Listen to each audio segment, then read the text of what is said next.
৭৮। মুইংচিন খুবই ব্যস্ত। চাইনিজ হওয়ার সুবাদে চীনের প্রতি দুর্বলতাটা তার বেশি। সুদূর চীন থেকে কিছু উপহার এসেছে তার জন্য। সেগুলো ড্রয়িং রুমে মাটিতে বসে খুলছে সে। পাথরের কয়েকটা মূর্তি এসেছে। একটা কাঙ্ক্ষিত মূর্তি হাতে পেতেই মুখে হাসি ফুটে উঠল তার। মূর্তির পায়ের কাছটায় নিজের হাত বুলিয়ে অদ্ভুত তৃপ্তি অনুভব করল মুইংচিন। হাসল কতক্ষণ আপনমনে। হাসলে তার চোখের দুপাশে ভাঁজ পড়ে। চোখ দুটি ছোট হয়ে আসে। তখনই সিঁড়ি বেয়ে নিচে নামল মাহা। গত দুদিন যাবৎ সার্থক হাসপাতাল যায় না। ছুটি নিয়েছে। মাহাকে আদরে আদরে ভুলিয়ে দিয়েছে সকল যন্ত্রণা। মাহার হঠাৎ হঠাৎ মনে হয় এতটা সুখ কি তার কপালে ছিল। সার্থক কাজ করছে ঘরে। তাই মাহা ভাবল সার্থকের জন্য কফি করবে। যে ভাবা সে কাজ। নিচে নেমে এলো সে। মুইংচিনকে দেখতে পেয়ে এগিয়ে এলো তার পানে। কাকের মতো সরু মুখ, মাথায় গজানো অনেকগুলো হরিণের ন্যায় শিং। সাদাকালো ছবিটায় অদ্ভুত মানুষের আকৃতি বিশিষ্ট একটা প্রাণী। নখগুলো বড় বড়। নখগুলো লাল, ঠোঁটও লাল। এমন উদ্ভট একটা মূর্তি মুইংচিনের হাতে দেখে খানিক অবাক হল মাহা। মনে করার চেষ্টা করল এমন মূর্তি কিংবা ছবি কোথায় যেন দেখেছে সে। মাহাকে সামনে দেখতে পেয়ে থতমত খেল মুইংচিন। মাহার পিছন থেকে কেউ একজন চোখ রাঙাচ্ছে তাকে। তাই তৎক্ষণাৎ বাক্সের ভিতরে ভরে ফেলল সে মূর্তিটা। ভয়ে হাত কাঁপছে তার। আপনার হাতে কি মুইংচিন? কিছু না। মাহা বিষয়টা আর ঘাটাল না। কেউ যদি প্রশ্ন করলে কিছু বলতে না চায় বারবার তাকে একই কথা জিজ্ঞেস করা মাহার অপছন্দ। কি মনে করে পিছনে ফিরল মাহা। এমিলিন দাঁড়িয়ে। মাহা রান্নাঘরের দিকে এগিয়ে গেল। এমলিন আজও তার কাছে রহস্য। কফি বানানো কালে হঠাৎই পিছন থেকে কেউ জড়িয়ে ধরল মাহাকে। মাহার অবচেতন মন সায় দিয়ে উঠল এটা তোর একান্ত আপনজন। মুচকি হাসল মাহা। এবারে আরো সাহসী হল জড়িয়ে ধরা হাত। তীব্র দুষ্টুমি করার আগেই মাহা ধরে ফেলল সে হাত। উফ, কি শুরু করেছেন আপনি? বাড়ি ভর্তি মানুষ। দেখে ফেলবে কেউ। কেউ দেখবে না। সার্থকের মায়াময় নেশা জড়ানো কণ্ঠ। এবারে চরম অবাধ্য হল সার্থক। মাহাকে সামনে ফিরিয়ে অধর টেনে নিল নিজ দখলে। ঘটনার আকস্মিকতায় মাহা হতভম্ব। কারো পায়ের শব্দে মাহাকে ছেড়ে দিল সার্থক। মাহা চোখ রাঙিয়ে তাকালো সার্থকের পানে। হাঁপানো স্বরে বলল, আপনি চরম অসভ্য। বউয়ের কাছে এই পৃথিবীর সব পুরুষ অসভ্য। নয়তো। তাড়াতাড়ি সার্থকের মুখ চেপে ধরল মাহা। এই লোক যা পাজি। নিশ্চয়ই উল্টাপাল্টা কিছু বলে লজ্জায় ফেলবে তাকে। সার্থক হাসল। মাহা অভিভূত হয়ে দেখছে সে হাসি। হাসলে কি সুন্দর লাগে লোকটাকে। সার্থক আবারও টুপ করে আদর দিল মাহার হলদেটে ফর্সা গালে। মাহা লজ্জা পেয়ে মুখ লুকালো সার্থকের বুকেই। হা হা করে হেসে উঠল সার্থক। এত আনন্দ, এত খুশি, সহ্য করা দায়। বুকটা কষ্টে ফেটে যাচ্ছে কারো। ৭৯। ভাইয়া এটা পাবলিক প্লেস। নিভার কণ্ঠ পেয়ে মাহাকে নিজের থেকে মুক্ত করতে বাধ্য হল সার্থক। রবার্টকে নিভার পাশে দেখে লজ্জা পেয়েছে মাহা। সার্থক হাসছে। মাহা কটমট করে তার দিকে তাকিয়ে। নিজের বাড়ি আবার পাবলিক প্লেস নাকি? নিভা, আমার বউ আমি রোমাঞ্চ। মাহা শক্ত করে আঁকড়ে ধরল সার্থকের টি শার্ট। সার্থক সেদিকে তাকিয়ে বলল, থাক, তোমার ভাবি লজ্জা পাচ্ছে। বাকিটা আর বললাম না। সবাই হেসে উঠল একসাথে। রবার্টের মতো মুখচোরা লোকের মুখে হাসি। রবার্টের চোখগুলো কেমন যেন চেনা চেনা। প্রলয় ঠাস করে ফাইলটা টেবিলে রাখলেন। তার সামনে তাজ, মোবারক আর রেজওয়ান দাঁড়িয়ে। তাদের দেওয়া 1 মাস সময় পার হয়ে গিয়েছে। এখনও কেস যেমন ছিল তেমনই। সময়ের ব্যবধানে মিডিয়াতেও ধামাচাপা পড়েছে ছিন্ন পায়ের খবর। প্রলয় কঠিন কণ্ঠে বললেন, তোমাদের মতো এত বাহাদুর অফিসারদের কাছে আমি এমনটা আশা করিনি। ফাইলটাতে বারবার তোমরা মাতব্বর শরীফকে কেন টেনে আনছ? তিনি তো সেলে আছেন। ডিএনএ রিপোর্ট বলছে এটা চৈতি নামক মেয়েটার পায়ের খণ্ড। মাহা হোসেনের অফিসিয়াল কোনো জবানবন্দি নেই ফাইলে। ভিকটিম যে বাসায় উঠেছিল সিলেট, সে বাসায় খোঁজ করা আগেই উচিত ছিল তোমাদের। এতটা ইরেসপন্সিবল কি করে হলে তোমরা? স্পেশালি রেজওয়ান, তোমার কাছে তো আমি এটা আশা করিনি। আসল অপরাধীদের কোনো চিহ্নই তোমরা খুঁজে পেলে না। স্ট্রেঞ্জ। রেজওয়ান মাথা নত করে বলল, স্যার, আর কিছুদিন সময় প্রয়োজন।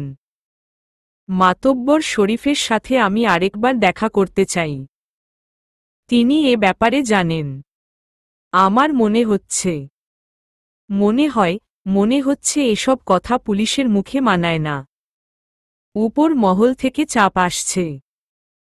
2012 আমরা ফিরে পেতে চাই না। আমি তোমাদের উপর থেকে দায়িত্ব উঠিয়ে গোয়েন্দা বিভাগকে দেওয়ার পরিকল্পনা করছি। এভাবে তো হয় না। আর মাহা হোসেনের একটা অফিসিয়াল স্টেটমেন্ট প্রয়োজন। রেজওয়ান বলে উঠল, স্যার, আমি মাহা হোসেনের স্টেটমেন্ট নিয়েছি। ও এখন অসুস্থ। ওকে চাপ না দিল। স্টেটমেন্ট কি অফিসিয়াল ছিল রেজওয়ান? রেজওয়ান মাথা নত করে বলল, নো স্যার। মাহা হোসেন কি আপনার ব্যক্তিগত পরিচিত রেজওয়ান? জি। মাহার আরেকটা অফিসিয়াল স্টেটমেন্ট নিতে হবে। স্যার, আমাদের আর কিছুদিন সময় দিন। তাজ এবং মোবারকও সেই অনুরোধ করলেন। প্রলয় খানিকক্ষণ চিন্তা করে বললেন, ওয়েল, 1 সপ্তাহ সময় পাবেন আপনারা। তারপর কেসটা গোয়েন্দা বিভাগের কাছে হস্তান্তর করব আমি। Okay sir. আসি। একযোগে বলে উঠল 3 জনে। রেজওয়ান চাচ্ছে সে নিজে থেকে এই ঘটনার একটা বিহিত করতে। নয়তো মাহাকে প্রচুর হয়রানির শিকার হতে হবে। রেজওয়ান কেসটায় ছিল বলে মাহা রক্ষা পেয়েছে। নয়তো মাহার রিমান্ড হতে পারত। রেজওয়ান চায় না তার প্রিয় মানুষটা কষ্ট পাক। হোক বিয়ে। রেজওয়ানের প্রিয় মানুষ তো মাহা। এতগুলো বছরের ভালোবাসা কি আর 2-3 মাসের ব্যবধানে কমে যাবে? ব্যবসায় বিরাট লোকসান দেখা দিচ্ছে। এমন করলে তো হবে না। আমরা বিপদের মুখে পড়তে পারি।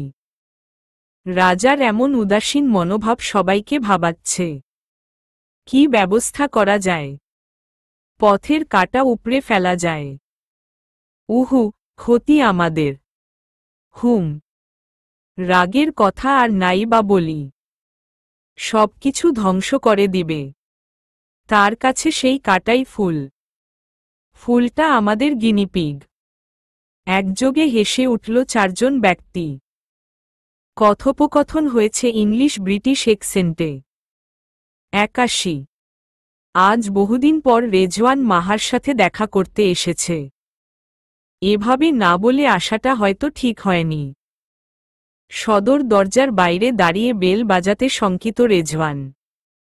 এতটা দিন পর মেয়েটার সাথে দেখা করবে। সাথে মিস তাজও রয়েছেন। মূলত একটা অফিসিয়াল জবানবন্দির জন্যই এখানে আসা। চাইলেই মাহাকে পুলিশ স্টেশনে ডাকা যেত। কিন্তু রেজওয়ান যে চায় না তার প্রিয় মানুষটা কষ্ট পাক। তাই সাথে করে মিস তাজকে নিয়ে এসেছে রেজওয়ান। কলিং বেল বাজানোর আগে কতক্ষণ বেলটার পানে তাকিয়ে রইল রেজওয়ান। মিস তাজ অবাক হলেন। এই কয়েকদিনের পরিচয় এতটা আনমনা রেজওয়ানকে কখনো দেখেননি তিনি। সাথে করে 2টা ক্যাডবেরি চকলেট নিয়ে এসেছে রেজওয়ান। মিস তাজ এমন কখনো দেখেননি। অফিসিয়াল জবানবন্দিতেও কেউ কারো জন্য উপহার নিয়ে যায় জানা ছিল না তার। What are you thinking, Rezwan? তাজের প্রশ্নে খানিক থতমত খেল রেজওয়ান। কলিং বেল চেপে বলল, নাথিং, মিস তাজ। তাজ খুশি হতে পারলেন না। তার চৌকস মস্তিষ্ক বলছে, surely there is a mystery here. Is it a matter of love? মুখে কিছুই বললেন না তিনি। কাঠের দরজা খুলে দিল মেরি। পুলিশের পোশাক পরিহিত দুজন ব্যক্তিকে দেখে প্রথমে খানিক বিচলিত হয়েছিল তার চোখ। বিষয়টা চোখ এড়ায়নি তাজের। পরক্ষণেই হাসি ফুটে উঠল মেরির মুখে।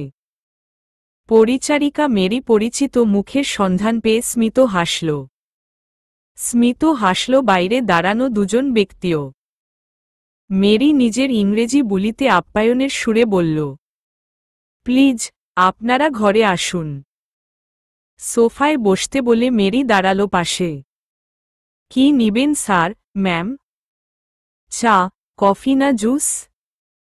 বিচলিত হবেন না মিস মেরি। আপনি একটু মাহাকে ডেকে দিন। রেজওয়ান আলতো সুরে বলল, জি স্যার, ডেকে দিচ্ছি। ম্যাম আর ডক্টর স্যার উপরেই আছে। সার্থকও তবে বাড়িতে আছে? রেজওয়ান ভেবেছিল এ সময় সার্থক হয়তো হাসপাতালে থাকবে। রেজওয়ানের যে সার্থক আর মাহাকে একসাথে দেখলে কষ্ট হয়। মাহা নিচে নেমে এলো পিছনে সার্থক। মাহার গায়ে হালকা বেগুনি রঙের বাটিক 3 পিস। হলদে ফর্সা গায়ে ভীষণ মানিয়েছে। রেজওয়ান জানে মাহার বাটিক 3 পিস খুব পছন্দের। গত ঈদেও মাহাকে 2টো 3 পিস উপহার দিয়েছিল রেজওয়ান। যদিও নিজে দেয়নি, মাকে দিয়ে মাহার হাতে দিয়েছিল। দীর্ঘশ্বাস ফেলল রেজওয়ান। এ ব্যাপারটাও চোখ এড়ায়নি তাজের। 4 জোড়া চোখ একে অপরের দিকে তাকাল। চোখাচোখি হল একে অপরের সাথে। বহুদিনের পরিচিত মানুষের দেখা হল আবার। সার্থক, মাহা এসে বসল সোফায়। একদম পাশাপাশি। কেমন আছেন রেজওয়ান ভাইয়া? আপনি একটাবারের জন্য কল দেননি আমায়? অনুযোগ মাহার কণ্ঠে। রেজওয়ান স্মিত হাসল। চৈতির কেসটায় অনেক ব্যস্ত সময় পার করছি মাহা। চৈতি। কর্ণকুহরে নামটা যেতেই সার্থকের হাতটা শক্ত করে আঁকড়ে ধরল মাহা। চোখমুখে অদ্ভুত ভয়। সার্থক পরিস্থিতি স্বাভাবিক করতে বলল, মি রেজওয়ান, সেই যে আপনি এসেছিলেন আমাদের বিয়ের দিন।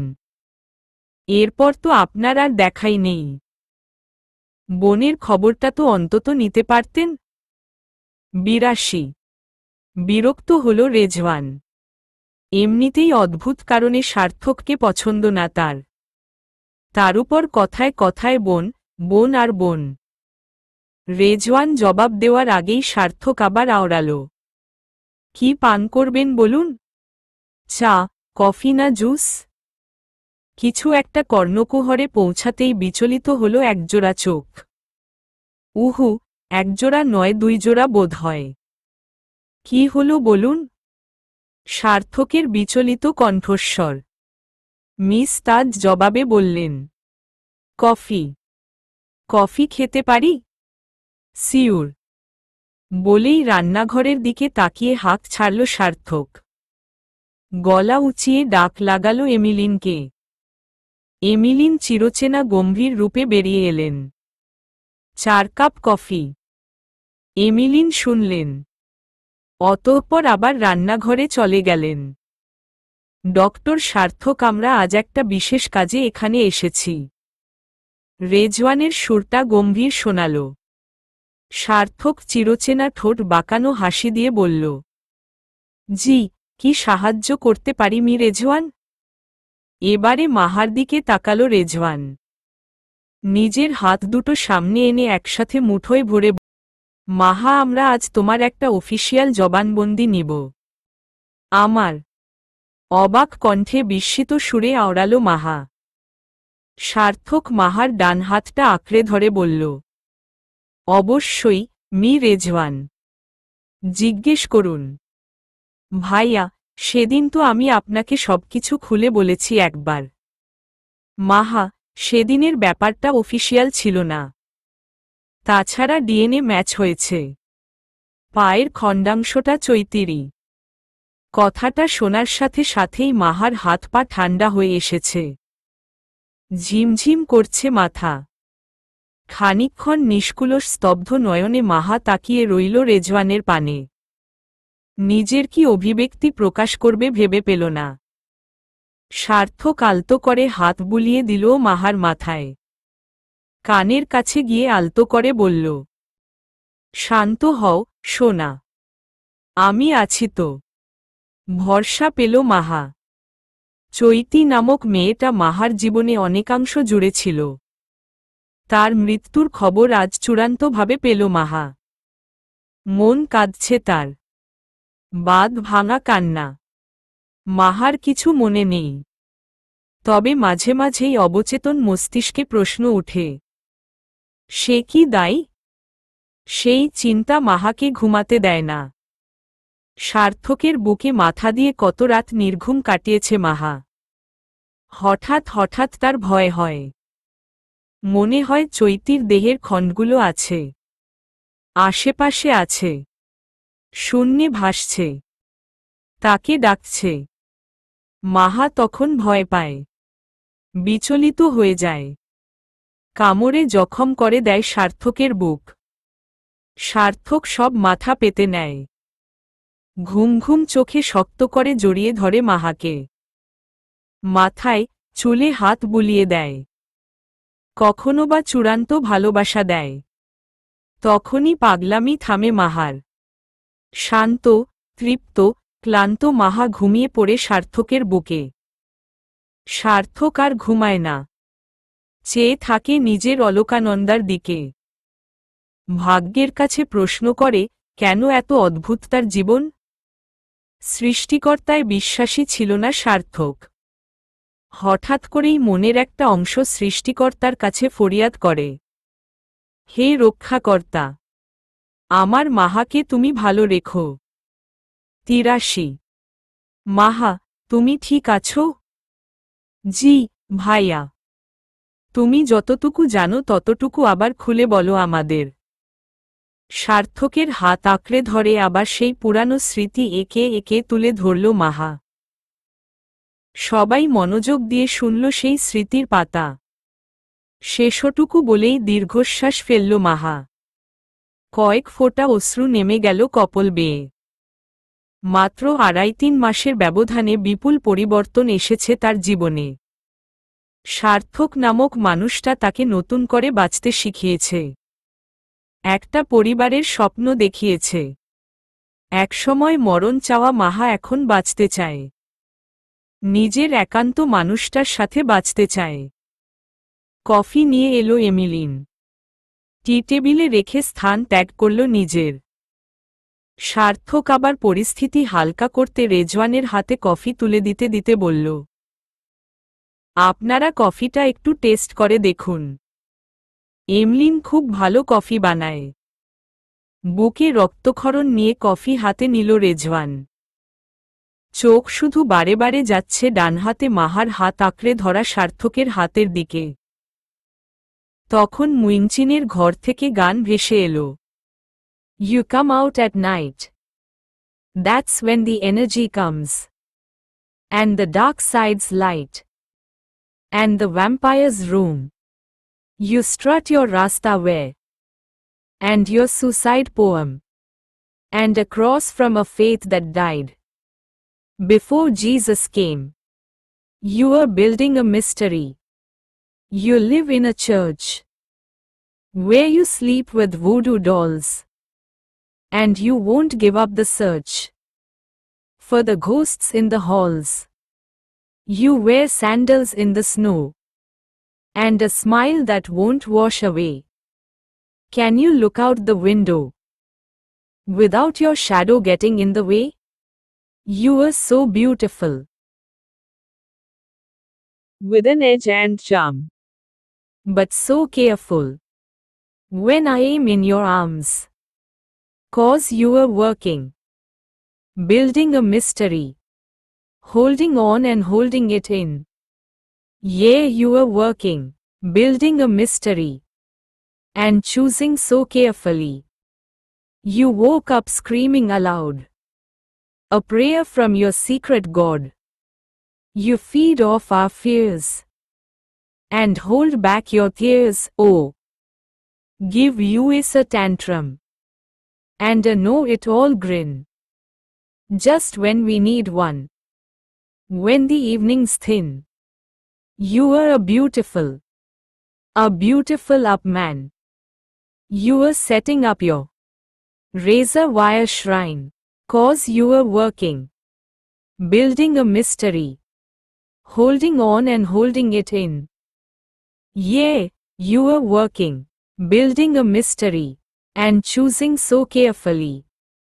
Oh, you are working. Building a mystery. Holding on and holding it in. Yeah, you are working. Building a mystery. And choosing so carefully. Yeah, you are working. Building a mystery. Holding on and holding it in. Oh, yeah, you are working. Building a mystery. And choosing so carefully. You are building a mystery. Canadian শিল্পী Sarah ম্যাকলকল্যান এর গানটায় হঠাৎ ব্যাঘাত ঘটাল সকলের সকল ভাবনার। সার্থক গলা উঁচিয়ে বলল, মুইংচিন জরুরি মিটিং হচ্ছে এখানে, গান বন্ধ করো। থেমে গেল গান। শুরু হলো আবার ভাবনা। ভয়, ঈর্ষা, কাতরতা, ভালোবাসা, রুক্ষতা, নিষ্ঠুরতা, একই ছাদের নিচে কত অনুভূতির সমাহার। ৮৪ রেজওয়ান আজ আবার মাতব্বর শরীফের সাথে দেখা করতে এসেছে। এ কেমন গোলকধাঁধায় পড়ল সে নিজেও জানে না। কোনো ক্লু নেই, কোনো সাক্ষ্য প্রমাণ নেই। সবচেয়ে বড় অবাক করা ব্যাপার হল মাহার ভুলে যাওয়ার ব্যাপারটা। স্ট্রেঞ্জ, একটা মানুষ কি করে সবকিছু ভুলে যেতে পারে? কথাটা তো মাথায় খেলেনি। মাহাকে ডাক্তার দেখানো প্রয়োজন। কোনো ভালো সাইকোলজিস্ট। কথাগুলো ভাবতে ভাবতেই অন্ধকার সেলের সামনে এসে দাঁড়ায় রেজওয়ান। সেদিনের মতো শিকের এপারে রেজওয়ান আর ওপারে মাতব্বর শরীফ। মাতব্বর সাহেব? কোনো আওয়াজ এলো না। কিছুক্ষণ চুপ রইল রেজওয়ান। আবার ডাকল, মাতব্বর সাহেব, আমি জানি আপনি আমাকে শুনতে পাচ্ছেন। কোনো আওয়াজ নেই, কেবল নিকষ কালো অন্ধকারে নিঃশ্বাস প্রশ্বাসের আওয়াজ। চৌকস রেজওয়ান বুদ্ধি খাটালো এবারে। মিথ্যার প্রশ্রয় নিতে হয়েছে যদিও। আপনার ওয়াইফ তো ভীষণ কষ্টে আছে মাতব্বর সাহেব। আপনার ইচ্ছে জাগে না তার সাথে দেখা করতে? এবারে গোঙানির আওয়াজ ভেসে এলো, গুরুগম্ভীর গোঙানি। রেজওয়ান বুঝল হয়তো কাজ হচ্ছে। আপনি আমাকে সাহায্য করুন মাতব্বর সাহেব। আমি আপনাকে সাহায্য করব। আমি জানি আপনি নির্দোষ। দোষীকে একবার ধরিয়ে দিন। আমি প্রমিজ করছি একটা স্বাধীন জীবন আপনাকে উপহার দিব আমি। আমি মুক্ত আকাশের নিচে শ্বাস নিতে চাই। অত্যন্ত ক্ষীণ গুরুগম্ভীর সুরে বলে উঠলেন মাতব্বর শরীফ। রেজওয়ান যেন মরুভূমির বুকে জল খুঁজে পেল। হাতে সময়ও কম। ঘটনার পিছনের ঘটনা উদ্ঘাটন করতে সে সব করতে রাজি। আপনি আমাকে খুলে বলুন, কেউ কি আপনাকে ফাঁসিয়েছে? কি কি জানেন আপনি ২০১২ সম্পর্কে? আমাকে একবার সিলেট নিয়ে যেতে হবে। এ বড় অবান্তর আবদার। একজন দাগী আসামিকে রেজওয়ান কি করে সিলেট নিয়ে যাবে? সে কি চাইলেই সব সম্ভব? কিন্তু কেসটারও তো একটা বিহিত প্রয়োজন। এটা কি আপনার শর্ত হিসেবে ধরে নিব আমি? হয়তো তাই। আপনি আমাকে কিছুই বলবেন না? বলবো, কিন্তু আমি সিলেট যেতে চাই। ঠিক আছে, আমি আমার সর্বাত্মক চেষ্টা করব। রেজওয়ান স্থান ত্যাগ করল। ভীষণ অস্থির লাগছে তার। প্রলয় চ্যাটার্জিকে কি বলবে সে?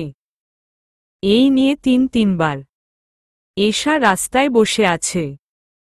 আজকে বেচারির গলার চেনো টান দিয়ে নিয়ে গিয়েছে ছিনতাইকারী।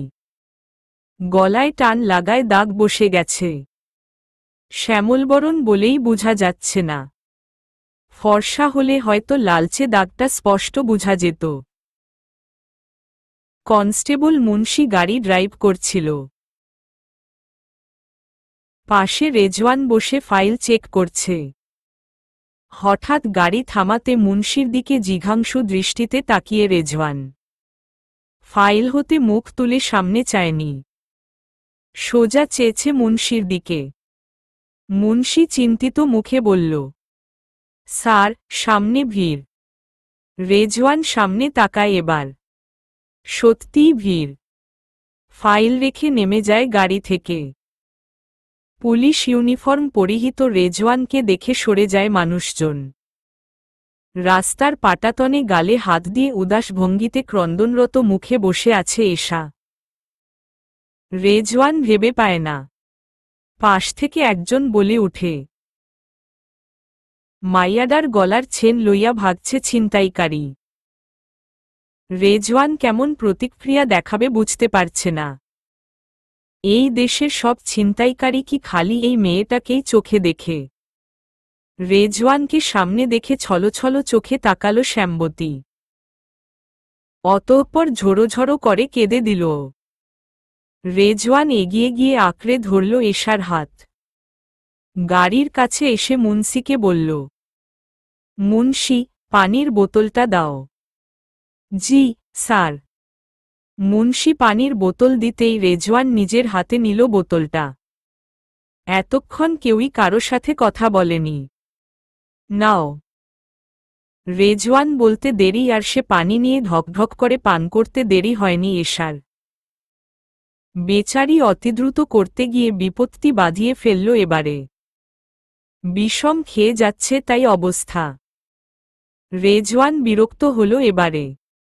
মাও হল মেয়েটার জন্য। বেশ কিছুক্ষণ পর কাশি থামল এশার। মাথা নিচু করে দাঁড়িয়ে সে। একটা কথা বলো তো তুমি, রাস্তায় কিভাবে চলো? এই নিয়ে তিনবার তোমার সাথে এমন হলো। বুঝি না আমি ছিনতাইকারীগুলোও কি শুধু তোমায় খালি চোখে দেখে? বেশি লেগেছে? 85। আপনার সাথে দেখা আমার এমন অদ্ভুত সময়ই কেন হয় বলুন তো? আপনি একটা যাচ্ছে তাই। এই পুলিশ ছিনতাইকারীর কবলে পড়লে যদি আপনার দেখা পাওয়া যায় তাহলে আমি রোজ রোজ ছিনতাইকারীর কবলে পড়তে রাজি। আপনি তো বোকা পুলিশ। আপনি কিছুই বুঝেন না। মনে মনে কথাগুলো আওড়ালেও মুখে বলার সাহস নেই এশার। তাই নিচু সুরে বলল, বাড়ি যাব। গাড়িতে উঠে বসতেই নীরবতা চলল কিছুক্ষণ। অতঃপর এশা প্রশ্ন করল, মাহা আপু কোথায়? এ ব্যাপারে কিছু জানেন? ফুপি তো আঙ্কেল মারা যাওয়ার পর থেকেই নারায়ণগঞ্জ। বাড়িতে ফেরেননি। মাহা আপু সেই যে সেদিন বেরিয়ে গেল। আপুর সাথে কোনো যোগাযোগই হয়নি আমার। মাহা বিয়ে করে নিয়েছে। নির্বিকার উত্তর রেজওয়ানের। কথাটা বলেই ফাইলে মনোযোগী হওয়ার চেষ্টায় সে। এদিকে বিস্ময় হা হয়ে আছে এশা। নিচতলায় বেশি একটা আশা হয় না মাহার। বেশিরভাগ সময়টাই কাটে উপরে। বাগান, ফুল, ক্যাকটাস, লাইব্রেরি। মাঝে মাঝে নিভার সাথে গল্প বেশ সময় কেটে যায় মাহার। যদিও কিছুদিন বাদে মাহার পরীক্ষা। আর সার্থক মানুষটা একটা আস্ত পাগল। বাড়িতে থাকলে মাহাকে ঘর থেকে বের হতে দেয় না, বসিয়ে রাখে চোখের সামনে। একদিন মাহা প্রশ্ন করেছিল, কি দেখেন বলেন তো এমন করে তাকিয়ে? আমার পৃথিবীকে। সার্থকের অকপট উত্তর। মাহা লজ্জায় দৌড়ে বারান্দায় চলে এসেছিল। লোকটা একটা পাগল। আজ মাহা নিচে নেমে এসেছে। হঠাৎ ইচ্ছে জাগলো, এতদিন তো বাড়িতে এসেছে, নিচটা একদিনও ঘুরে দেখা হয়নি। কেবল নিভার ঘরে গিয়েছিল কয়েকবার। বিশাল ড্রয়িং রুম, পাশে রান্নাঘর। ড্রয়িং রুম থেকে বেডরুমগুলোতে প্রবেশ করতে হয় ছোট ছোট শামুক, ঝিনুকে নির্মিত বড় পর্দা পেরিয়ে। মেরি, এমিলিন কিংবা কোনো পরিচারিকাকেই নিচে খুঁজে পায়নি মাহা। নিভা বসুন্ধরা কমপ্লেক্সে গিয়েছে শপিং করতে। মাহাকে নিতে চেয়েছিল। মাহার ভালো লাগছিল না বলে যায়নি। পর্দা ঠেলে ভিতরে প্রবেশ করে মাহা ঘুরে ঘুরে দেখছিল আশপাশ। দামি দামি কারুকাজ, প্রাচীন বিভিন্ন মূর্তি, শোপিস দিয়ে সুন্দর করে সাজানো বাড়ির প্রতিটি কোণা। হঠাৎ একটা ঘর থেকে ধোঁয়া বের হতে দেখে ঘাবড়ে গেল মাহা। ঘরটা একেবারে কোণায়। মাহা এগিয়ে গিয়ে উকি দিল সে ঘরে। রবার্ট একটি কনিকাল ফ্ল্যাক্স থেকে অন্য একটি কনিকাল ফ্ল্যাক্সে কি যেন মিশাচ্ছে। সেখান থেকেই ধোঁয়ার সৃষ্টি। এছাড়াও ফ্লাক্সেজ বেইমস, স্টক, স্পেকট্রোফটোমিটার, বিকার, ফানেল, বুরেট ইত্যাদি দিয়ে ভরে আছে ঘরটা। রবার্টের নজরে পড়তেই রবার্ট তীক্ষ্ণ চোখে চাইল মাহার পানে। মাহা ভয় পেয়ে গেল খানিকটা। What do you do outside this room? Come in. ভিতরে ঢোকার আহ্বান জানালো রবার্ট। সাথে মিষ্টি করে হাসল। রবার্টের এমন রূপ এই প্রথম দেখল মাহা। অদ্ভুত ঠেকল তার নিকট। রবার্টকে সে মুখচোরা হিসেবেই ধরে নিয়েছে। চুপচাপ থাকে, কথা বলে না, ফিরে তাকায়ও না। তাহলে আজ এমন অদ্ভুত ব্যবহার কেন? মাহা আর্স্ট হয়ে আরেকটু উকি দেয়। ৮৬। একটা বড় আকারের ইঁদুর রাখা খাঁচার ভিতরে। মাহা আর কিছু দেখার আগে রবার্ট আবার বলল, What happened? Why don't you come in? Are you scared? Don't be afraid, I will not do anything to you, come on, come on. অধৈর্য শোনালো রবার্টের গলা। মাহা কি করবে বুঝতে পারছে না। এমন সময় পিছন থেকে কেউ চোখ রাঙালো রবার্টকে। ভয়ানক ভয় দেখালো। অন্তরাত্মা কেঁপে উঠল রবার্টের। কাউকে সে ভীষণ ভয় পায়। চুপসে গেল রবার্ট। মাহা ভিতরে প্রবেশ করার আগেই কেউ আঁকড়ে ধরল তার হাত। নরম কোমল হাত। মাহা হাতের দিকে তাকিয়ে পিছনে তাকাতেই দেখে এমিলিন। মাহা কিছু বুঝে উঠার আগেই এমিলিন টেনে নিয়ে এলো তাকে। ড্রয়িং রুমে এসে ছেড়ে দিল মাহার হাত। মাহা এমিলিনের কর্মকাণ্ডে অবাকের চূড়ান্ত পর্যায়ে পৌঁছেছে। ম্যাম, ডক্টর স্যার আপনাকে ডাকে। মেরি ক্ষীণ হেসে বলল। মাহা হতভম্বের ন্যায় উপরে উঠে এলো। কি হচ্ছে, কেন হচ্ছে সত্যিই সে বুঝতে পারে না। এই বাড়িটা একটা ধোঁয়াশার রাজপ্রাসাদ। বেডরুমে ঢোকার সাথে সাথে সার্থক কোত্থেকে দৌড়ে এসে মাহাকে শক্ত করে জড়িয়ে ধরল। মাহা অবাক। মাহা কিছু বলার আগেই তার ওষ্ঠদ্বয় সার্থকের অধীনে চলে গেল। দীর্ঘ সময় পর মাহাকে ছেড়ে আবার জড়িয়ে ধরল সার্থক। সার্থকের হাত পা কাঁপছে। অন্যদিন হলে হয়তো লজ্জা পেত মাহা। আজ পেল না। কি হয়েছে আপনার? এমন করছেন কেন আপনি? মাহা। গম্ভীর কণ্ঠ সার্থকের।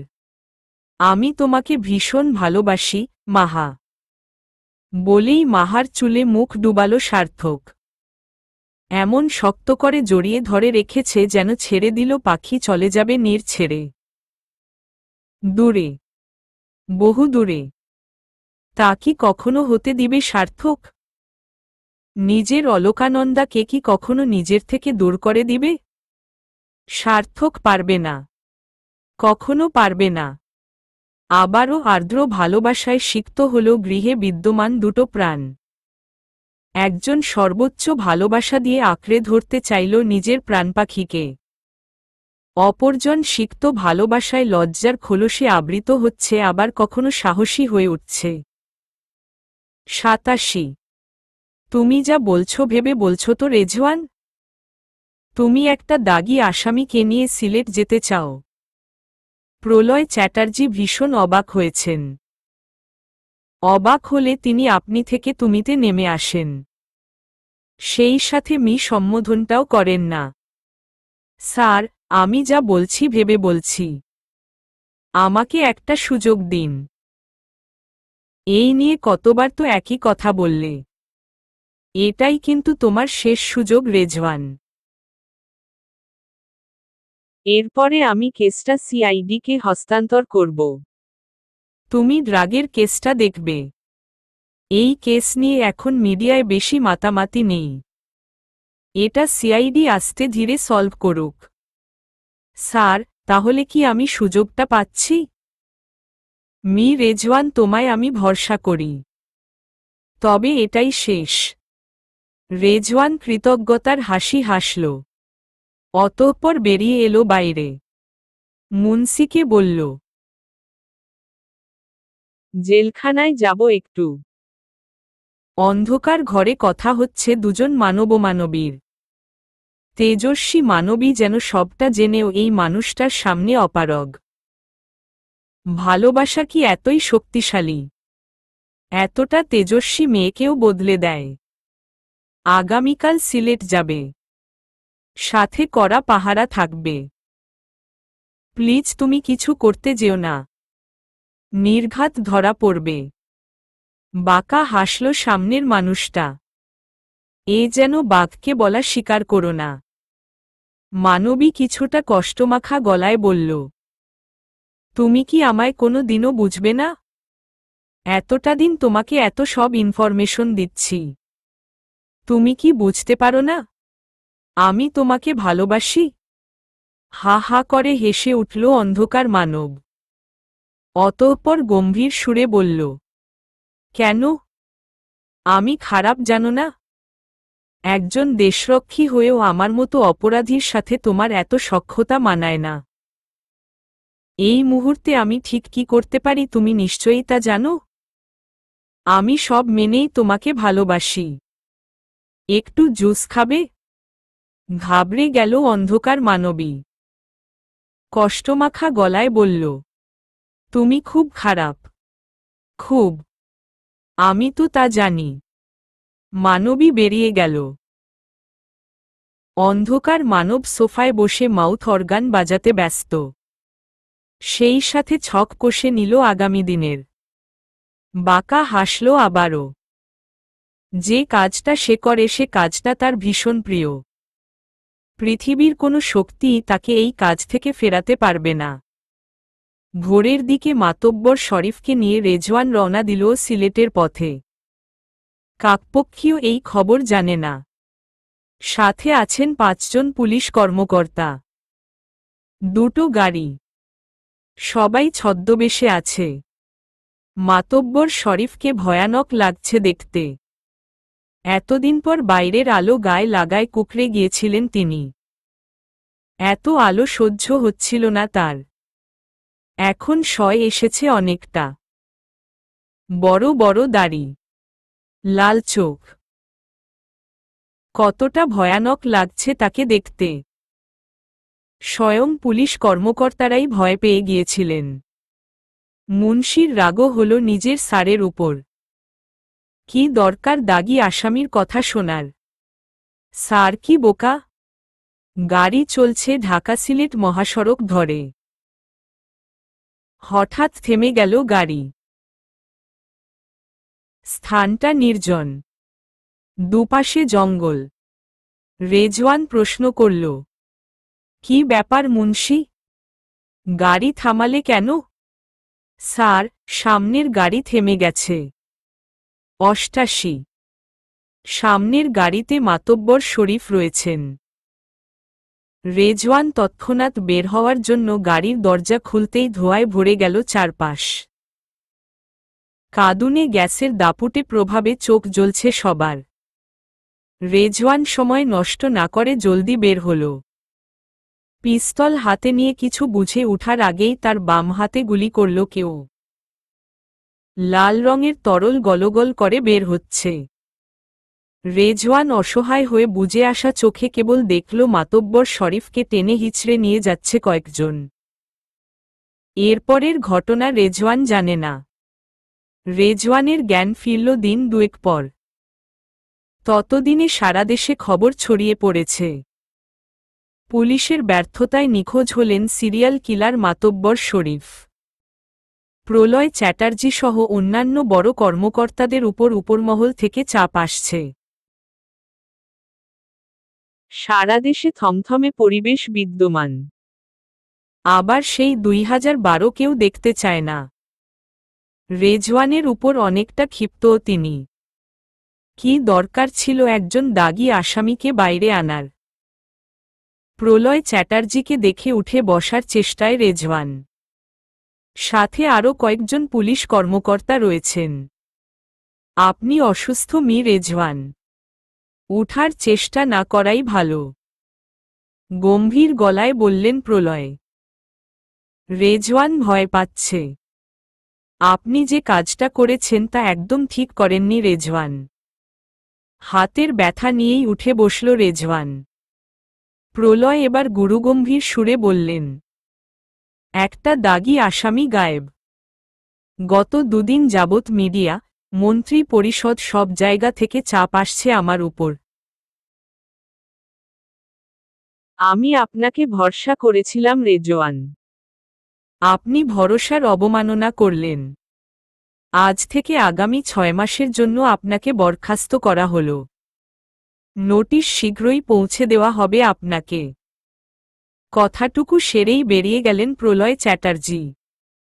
এই ভয়টাই পাচ্ছিল রেজওয়ান। ভিতরটা ভেঙে গুড়িয়ে যাচ্ছে তার। আশার আলো দেখতে পেয়েও আবার সেই তিমিরেই তলিয়ে গেল যেন। মাহার পরীক্ষা আজ শেষ। এখন হাতে কিছুদিন ছুটি রয়েছে। মাহা ভেবেছে সার্থককে বলবে তাকে যেন একবার নারায়ণগঞ্জে নিয়ে যায়। কত মাস পেরিয়ে গেল, বাবাকে দেখা হয় না। বুকটা কেঁপে উঠে মাহার। বাবার কবর জিয়ারত করার জন্য ছটফট করে মন। সার্থক অনেক সুখে রেখেছে মাহাকে। মাহার একাকী জীবনে অপার্থিব সুখের সন্ধান দিয়েছে। মাহা মাঝে মাঝে ভাবে, আচ্ছা, এত সুখ তার কপালে সইবে তো? সে তো যাকে ভালোবাসে সেই হারিয়ে যায়। সার্থকও কি তবে? আর ভাবতে পারে না মাহা। ঝাঁকড়া চুলের মায়াময় মুখটা না দেখে মাহা বাঁচবে কি করে? মানুষটা জাদু জানে। এই কয়েকটা মাসে কত আপন করে নিয়েছে তাকে। তবে একটা ব্যাপার বড্ড বেমানান। রবার্ট বেশি একটা মাহার সামনে আসে না। সার্থক বলেছে রবার্টের আশেপাশে বেশি না যেতে। সায়েন্টিস্টদের মাথায় নাকি ঝামেলা থাকে। মাহার কাছে বড় অদ্ভুত ঠেকে এই রহস্যময় বাড়িটা। সিঁড়ি দিয়ে এসব ভাবতে ভাবতে উপরে উঠছিল মাহা। হঠাৎই মাথাটা চক্কর দিয়ে উঠল তার। কিছু বুঝে উঠার আগেই 89। কিছু বুঝে ওঠার আগেই সিঁড়ি বেয়ে নিচে পড়ে গেল মাহা। লাল রঙা তরলে ছেয়ে যাচ্ছে সবুজ রঙের কৃত্রিম গালিচাটা। মাহার চোখ বুজে আসছে। কেবল দেখতে পাচ্ছে কেউ একজন খুব চিৎকার করে তার দিকে ছুটে আসছে। মাহা বিড়বিড় করে, সার্থক। অতঃপর চোখ দুখানা বুজে যায় তার। সার্থক সবে হাসপাতাল থেকে ফিরেছে। প্রিয়তমার এহেন রূপে সার্থক ভীত, হতভম্ব। দৌড়ে এসে ঝাঁপিয়ে পড়ে অলকানন্দার বুকে। হৃৎস্পন্দন কেমন পরীক্ষা চালায়। মাথা তুলে নিজের সাথে মিলিয়ে ধরে, চিৎকার করে উঠে, এই প্রাণপাখি! চোখ খুলো, সোনা। চোখ খুলো অলকানন্দা। এত বছরের অভিজ্ঞ একজন ডাক্তার হয়েও কি ছেলেমানুষই আবদার। হিতাহিত জ্ঞানশূন্য হয়ে পড়েছে সার্থক।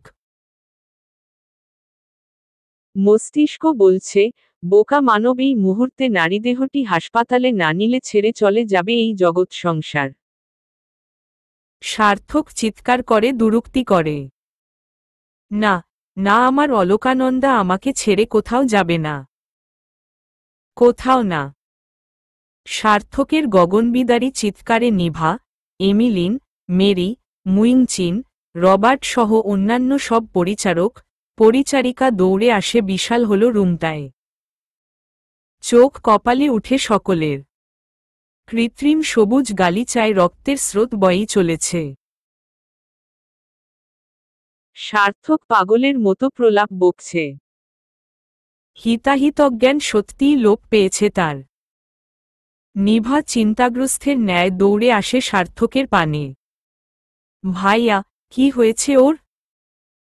সার্থক রক্তলাল চোখে তাকায় নিভার দিকে। নিভা চুপসে যায়, সংকুচিত হয়। এই চোখের মানে অজানা নয় তার। বিধ্বংসী সে নজর। নিভা ভয় পেয়ে পিছিয়ে যায়। কেউ আগাবার সাহস পায় না। সার্থক কারো প্রশ্নের উত্তর দেওয়ার তোয়াক্কাও করে না।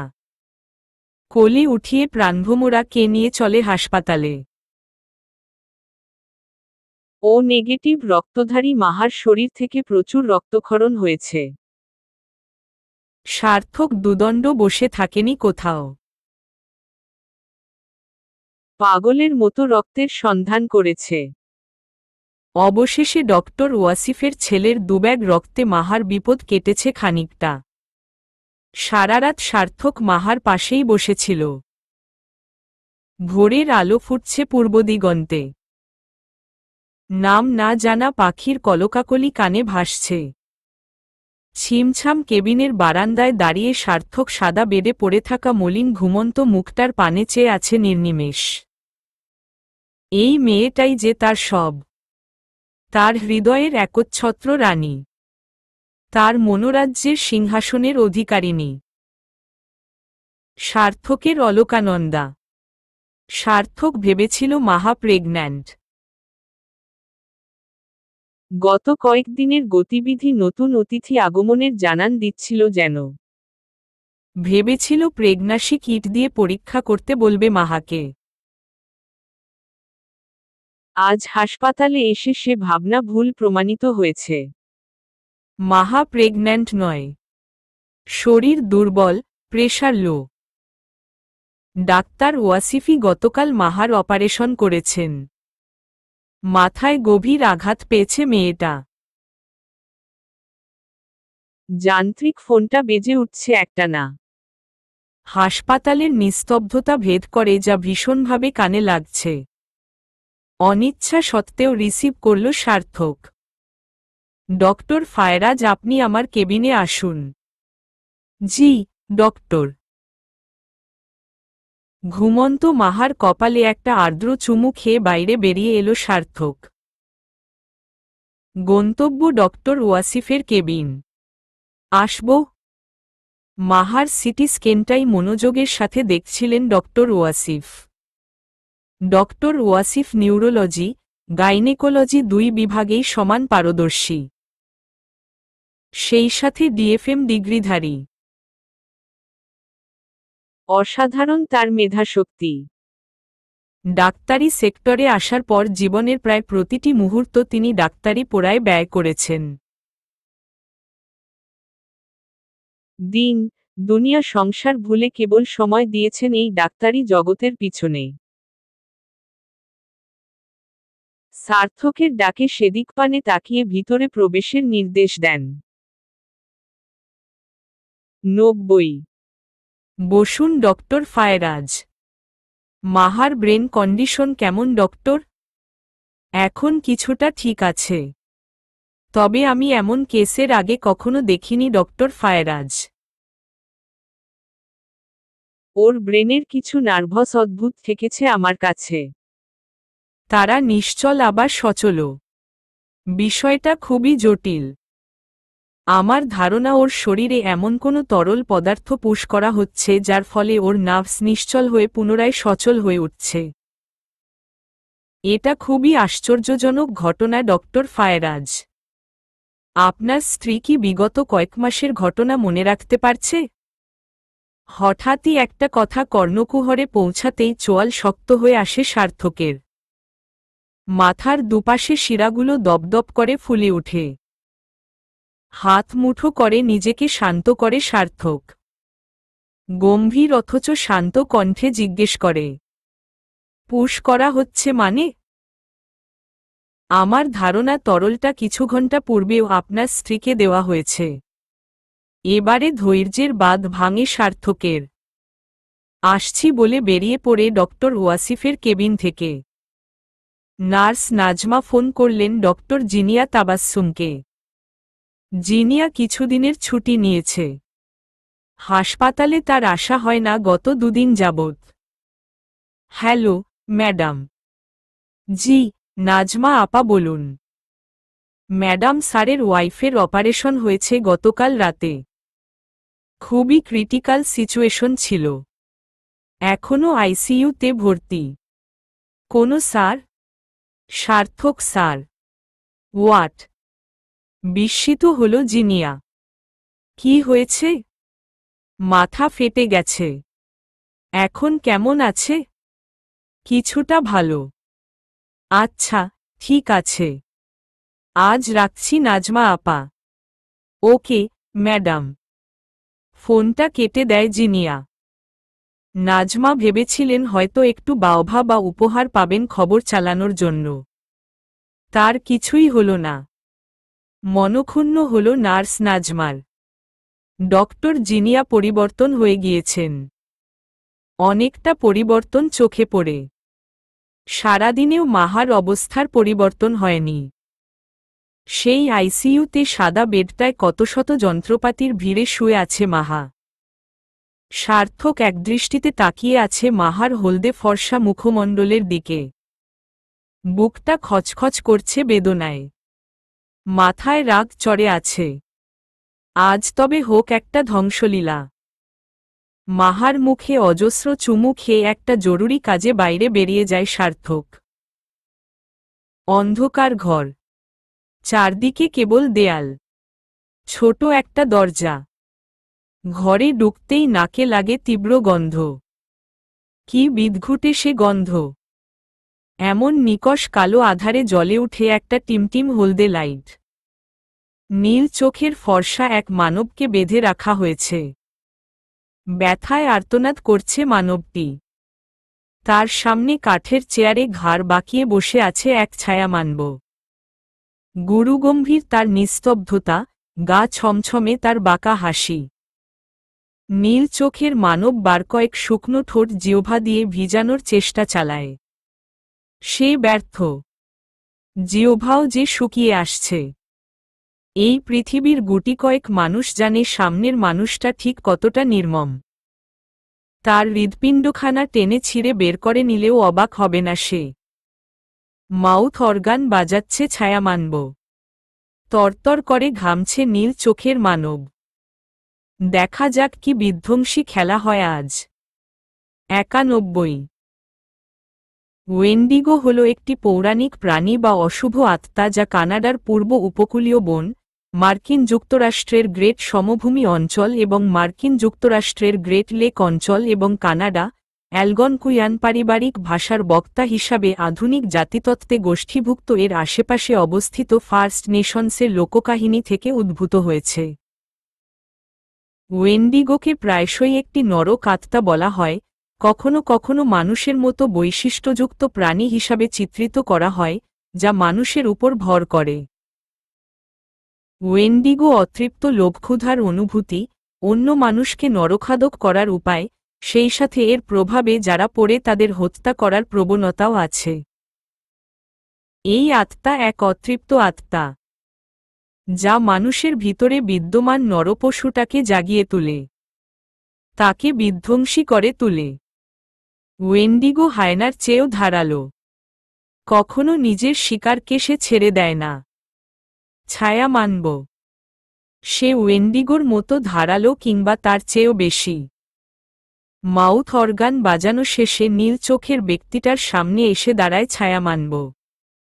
ঠোঁটে তার বাঁকা হাসি, বহুদিন শিকার হত্যা না করার তৃষ্ণা।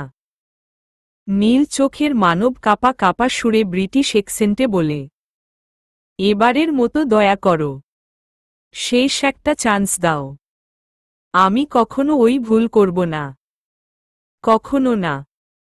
হা হা করে হেসে উঠে ছায়া মানব। শত কাকুতি মিনতি তাকে কাবু করতে পারে না। একজন নারী ছোট ঘরটার দরজায় বারে বারে নিজের সঙ্গীর প্রাণ ভিক্ষা চাচ্ছেন, আটকানো দরজাটা খোলার চেষ্টা চালাচ্ছেন। তবে ছায়ামানবের যে মনে দয়া নেই, মায়া নেই। সে তো ধ্বংসের রাজা। ছুরি দিয়ে ক্ষিপ্রতার সাথে গলায় একটান দেয়। গলগল করে বেয়ে পড়ছে লাল তরল। ছটফট করতে থাকে নীল চোখের মানুষটা। একটা মুরগির গলা কাটলে যেমন ছটফট করে ঠিক তেমন। বাইরে নারীর চিৎকার বাড়ে দ্বিগুণ হারে। একসময় থেমে যায় ভিতরের আর্তনাদ, সেই সাথে থেমে যায় বাইরের আর্তনাদ। বহুদিনের অভ্যস্ত হাতে ধারালো ছুরি চলে ব্রিটিশ মানবের দেহে। বহু আকাঙ্ক্ষিত কাজটা করতে পেরে সাময়িক স্বস্তি পায় ছায়া মানব। অতঃপর স্বাদ গ্রহণ করে ভিন্ন কিছুর। কেটে গিয়েছে একটা মাস। মাহা এখন অনেকটাই সুস্থ। গুলশানের ফ্ল্যাটে গড়েছে নিজ সংসার। ঘরের প্রতিটা কোনায় কোনায় তার বিচরণ। ল্যাব ঘরটা এখন আর নেই। সেখানে ঠাঁই পেয়েছে কতগুলো খাঁচা। খাঁচায় বন্দি হরেক রকম বিদেশি পাখি। Long tail paradise, sulphur crested cockatiel, monk parakeet, ওয়াক সুইং, Inca tern, eider, Java, chattering lory, pearly conure আরও কত পাখি। একজোড়া লাভ বার্ডও রয়েছে। কি যে সুন্দর দেখতে। নিভার আচরণে অনেকটা পরিবর্তন এসেছে। চুপচাপ থাকে, কালো রঙের জামা পরে সবসময়। মাহার সাথেও বেশি একটা কথা বলে না। উদাস তার ভঙ্গি। মাহা হাসপাতাল থেকে ফিরে শুনেছে রবার্ট নাকি কিছুদিনের জন্য ইংল্যান্ডে গিয়েছে। হয়তো তাই নিভার মন খারাপ থাকে। মাহা প্রথম কয়েকদিন চেষ্টা করেছিল নিভার সাথে হাসিখুশি কথা বলতে। তবে নিভা যেন কোনো পাথর। বাইরে ঝোড়োঝড়ো করে বৃষ্টি পড়ছে। মাহা নিজেদের বারান্দায় দাঁড়িয়ে কফি খাচ্ছে। দৃষ্টি বাইরে বৃষ্টির দিকে। হঠাৎ কে যেন পিছন থেকে জড়িয়ে ধরল। মাহা চিনে এই স্পর্শ। তার একান্ত প্রিয় মানুষটার স্পর্শ। মাহার হাত থেকে কফির মগটা নিয়ে তাতে চুমুক দিল সার্থক। কি করছেন? আমার এটো তো। হুম। কি হুম? রাখেন এটা। আমি কফি করে এনে দিচ্ছি। মিষ্টতা কোথায় পাবো আমি? চিনি দিব তো। সার্থক মুচকি হেসে মাহাকে নিজের দিকে ফিরাল। নাকটা আলতো করে টেনে দিয়ে বলল, তুমি বড্ড অবুঝ মাহা। মাহা জানে না কেন তবে এই লোকটাকে তার পৃথিবীর সবচেয়ে আপন একজন মনে হয়। একান্ত নিজের। মাহা শক্ত করে জড়িয়ে ধরল সার্থককে। দুয়েক ফোঁটা অশ্রু গড়িয়ে পড়ল চোখ বেয়ে। সার্থক মাহার অগোছালো চুলে ভালোবাসার পরশ দিল। আমাকে নারায়ণগঞ্জ নিয়ে যাবেন? প্রশ্ন নয়, আদেশ করবে রানী। মনের উদাসীনতার মাঝেও যেন হাসি পায় মাহার। লোকটা এমন কেন? কালকে নিয়ে যাবেন? দেখি হসপিটালে যোগাযোগ করে। ছুটি পেলে নিয়ে যাব। আচ্ছা। নিস্তব্ধতা। বাইরে এক পশলা বৃষ্টি। সার্থকের বুকে মাথা দিয়ে আছে মাহা। এত শান্তি কেন এই বুকটায়? 92। চাকরি থেকে রেজওয়ানকে সাময়িক বরখাস্ত করা হয়েছে। আজ একটা মাস যাবৎ রেজওয়ান ঘরে বসে অন্ধকারে নিজেকে গুটিয়ে নিয়েছে। এত তিরস্কার সত্যিই আর নিতে পারছে না রেজওয়ান। বেলা 4:30। প্রতিদিনের মতো কলিং বেল বেজে উঠল। সাবিনা বেগম দরজা খুলে দিলেন। তিনি জানেন কে আসবে। প্রতিদিনের মতো আজও এসা মাথা নিচু করে দাঁড়িয়ে আছে। আসো, ভিতরে আসো। সোফায় এসে বসে দুজনে। হাতের ব্যাগটার দিকে নজর যায় সাবিনা বেগমের। গত 15টা দিন যাবৎ এই মেয়েটা কিছু না কিছু রান্না করে নিয়ে আসছে রেজওয়ানের জন্য। প্রথম যেদিন খিচুড়ি আর কালা ভুনা করে নিয়ে এসেছিল, সাবিনা বেগম হতভম্ব হয়ে জিজ্ঞেস করেছিলেন, কার জন্য? এসা মাথা নিচু করে আস্তে করে বলেছিল, আপনার ছেলের জন্য। মেয়েটা কষ্ট পাবে বলে সাবিনা বেগম বলেন না। রেজওয়ান তো এসব খাবার মুখেও তুলে না। এসা খাবার নিয়ে আসে এত আশা নিয়ে।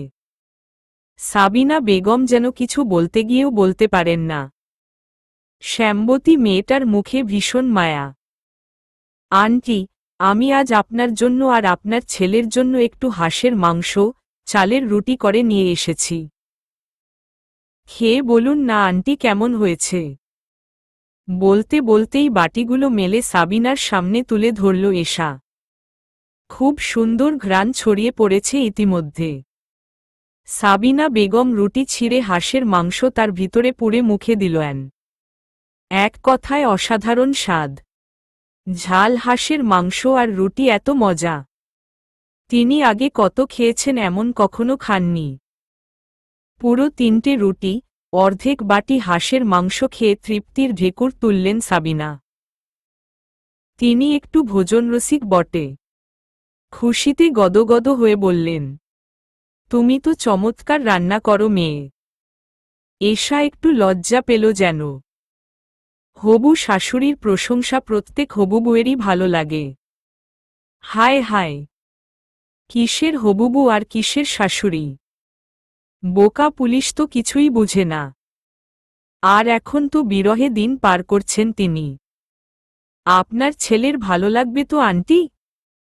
তুমিই না হয় ওর ঘরে গিয়ে খাবারটা দিয়ে এসো। আমি? রেজওয়ানের খাবারটা দিয়ে আসো তো মা। আমি একটু পাশের বাসায় যাব। সাবিনা চাচ্ছেন এশাকে সুযোগ দিতে। তাই বাড়ি থেকে বেরিয়ে গেলেন। এশা একটা প্লেটে খাবার সাজিয়ে রেজওয়ানের দরজার সামনে দাঁড়াল। নক করবে কি করবে না, বুকটা ধুকপুক করছে তার। কতদিন বোকা পুলিশটাকে দেখা হয় না। দরজায় নক করেই ফেলল এশা। ভিতর থেকে গম্ভীর কণ্ঠ, মা, বিরক্ত করো না তো। প্রিয় কণ্ঠ। কতদিন বাদে শুনল এশা। বুকটা এখনো অশান্ত। আমি এশা। কি চাই? আপনার জন্য খাবার নিয়ে এসেছিলাম। খাবো না এখন। তুমি যাও প্লিজ, একটু খান।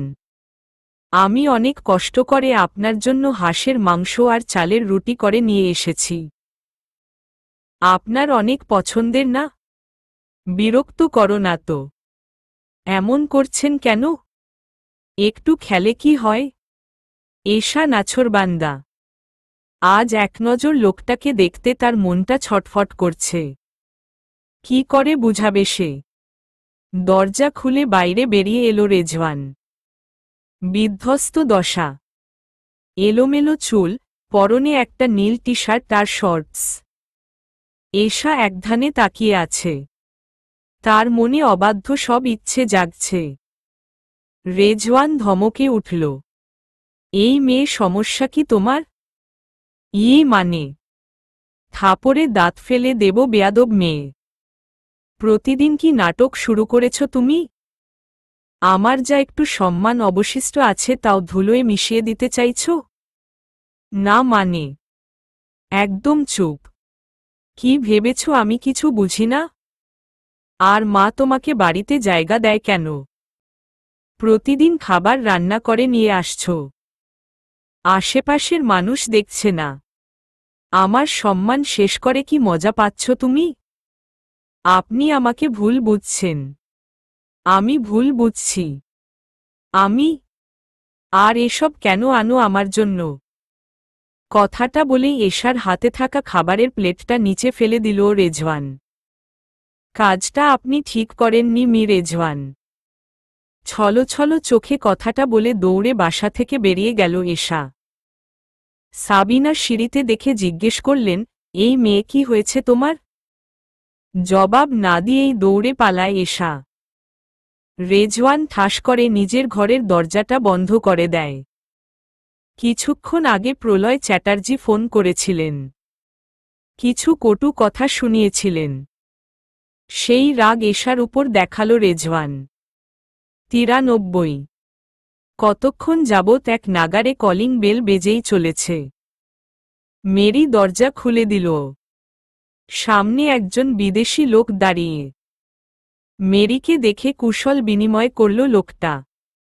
ব্রিটিশ অ্যাকসেন্টে বলল, কেমন আছো মেরি? ভালো, আলবার্ট। প্লিজ আপনি ভিতরে আসুন। আলবার্ট সোফায় এসে বসল। মুইংচিনও এসে বসেছে পাশে। বহুদিনের পরিচয় তাদের। মুইংচিনের চেহারাটা মলিন। আলবার্ট সোফায় হেলান দিয়ে মেরিকে বলল, এক কাপ কফি পেলে মন্দ হয় না মেরি। সাথে বিশেষ। ডক্টর স্যারের নিষেধ আছে। ওকে, তাহলে কফিই নিয়ে আসো। কথাটা বলে মুইংচিনের দিকে তাকালো আলবার্ট। কি মুইংচিন উদাস কেন? কেন তুমি জানো না? উফ, তোমার এই ভাঙা ভাঙা বাংলা বেশ শোনায় কিন্তু মুইংচিন। মজা করো না আলবার্ট। Sorry, sorry. দুহাত উপরে তুলে বলল আলবার্ট। নিভা কালো এক পোশাক জড়িয়েছে সারা গায়ে। ঘর থেকে বেশি একটা বাইরে বের হয় না সে। আলবার্টের কণ্ঠস্বর শুনে হলরুমের সোফার কাছটায় এসে দাঁড়ালো নিভা। কেমন আছো নিভা? খুব ভালো। পৃথিবীর সমস্ত সুখের ঊর্ধ্বে আছি আমি। এই তুমি কি রাগ করলে? না তো। তোমাদেরই তো সময়। আমরা তো জলে ভেসে আসছি। আহা, রাগ করছো কেন? আমি কি তা বলেছি? মেরির মুখে আলবার্টের আসার খবর শুনে খানিকটা চিন্তিত হল সার্থক। আচ্ছা, সে কি একটু শান্তি পাবে না? দরজায় দাঁড়িয়ে ঘুমন্ত মাহার মুখপানে চাইল সার্থক। কি নিষ্পাপ, কি পবিত্র! নিয়তি কেন এমন অদ্ভুত খেলায় নেমেছে? সার্থক তো বেশ ছিল নিজের ছন্নছাড়া জীবনে। এখন যে সার্থকের বাঁচতে ইচ্ছে জাগে। একটু ভালো থাকার ইচ্ছে জাগে। সুন্দর একটা সংসার গঠনের ইচ্ছে জাগে। ফ্রেশ হয়ে এসে বেডরুমের দরজাটা বাইরে থেকে আটকে দিয়ে নিচের দিকে পা বাড়াল সার্থক। 94। যেভাবে এসেছিলে সেভাবেই চলে যাও। সার্থকের এমন থমথমে গলায় বলা কথায় আলবার্ট সোফায় আরেকটু হেলান দিয়ে বসে। হাত দুটো একত্র করে নাড়ায় কতক্ষণ। মুখে হাসি। ভয় পেলে? আলবার্টের কণ্ঠ। সার্থক পায়ের উপর পা তুলে বসেছে। পা নাড়াচ্ছে ছন্দে ছন্দে। কৌতুক সুরে বলে, আমি? কেন? তুমি ভয় পাও না? সেটা তো আমার চেয়ে ভালো তোমার জানার কথা। এখন তো সময় পাল্টেছে। বাঘ শান্ত হয়ে বসে আছে বলে লেজে পা দিতে এসো না। নিজের অস্তিত্ব বিলীন করে কি মজা পাবে বলো তো? তুমি বেশি বাড়াবাড়ি করছ। সার্থক উঠে একদম আলবার্টের মুখোমুখি এসে দাঁড়াল। খানিক ঘাবড়ানো ভাবটা প্রকাশে আনল না আলবার্ট। সার্থকের মুখে বাঁকা হাসি। কানের কাছে মুখ নিয়ে এসে কিছু একটা বলতেই আলবার্ট উঠে বেরিয়ে গেল। আর কখনো এখানে আসবে না বলে মনস্থির করেছে সে। মুইংচিন, নিভাসহ সকলেই চলে গিয়েছে নিজ ঘরে। রাজার রাজত্বে বাধা দেওয়ার বুদ্ধি, ক্ষমতা, শক্তি কোনোটাই তাদের নেই। সার্থক চলল তার অলকানন্দার কাছে। এসা, মা। এসব আবার কোনো ধরনের কথাবার্তা? হুট করে বিদেশে যাওয়ার সিদ্ধান্ত নিলে?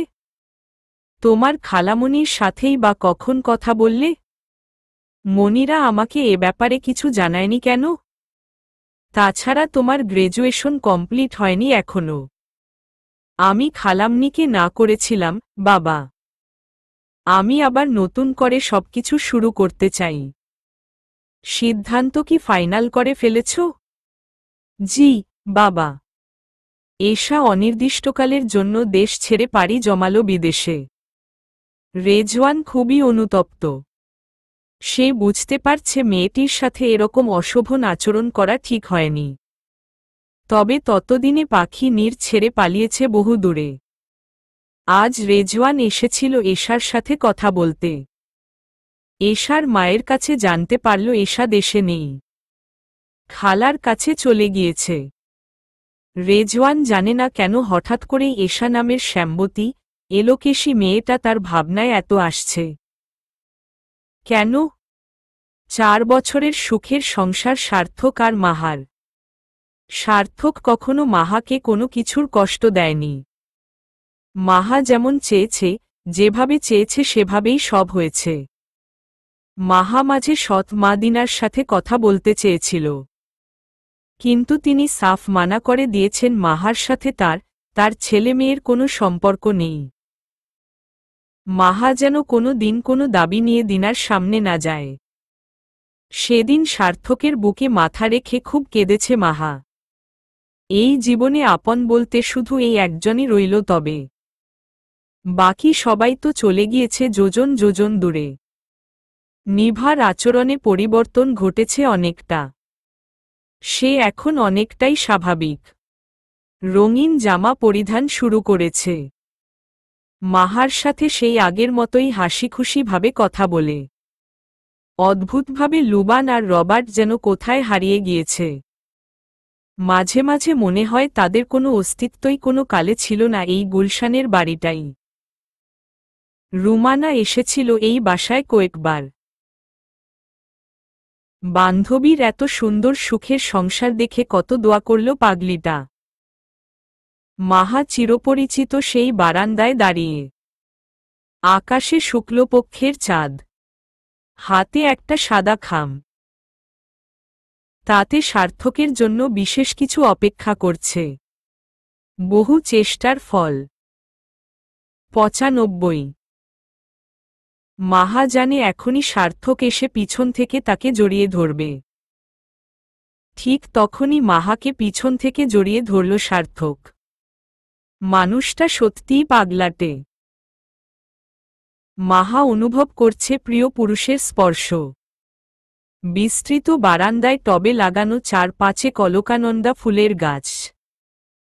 চাঁদের মিহি আলোয় হলুদ রংটা অভূতপূর্ব লাগছে। মাহা সেদিক পানে তাকিয়ে বলে, আপনার জন্য একটা উপহার আছে। কি উপহার?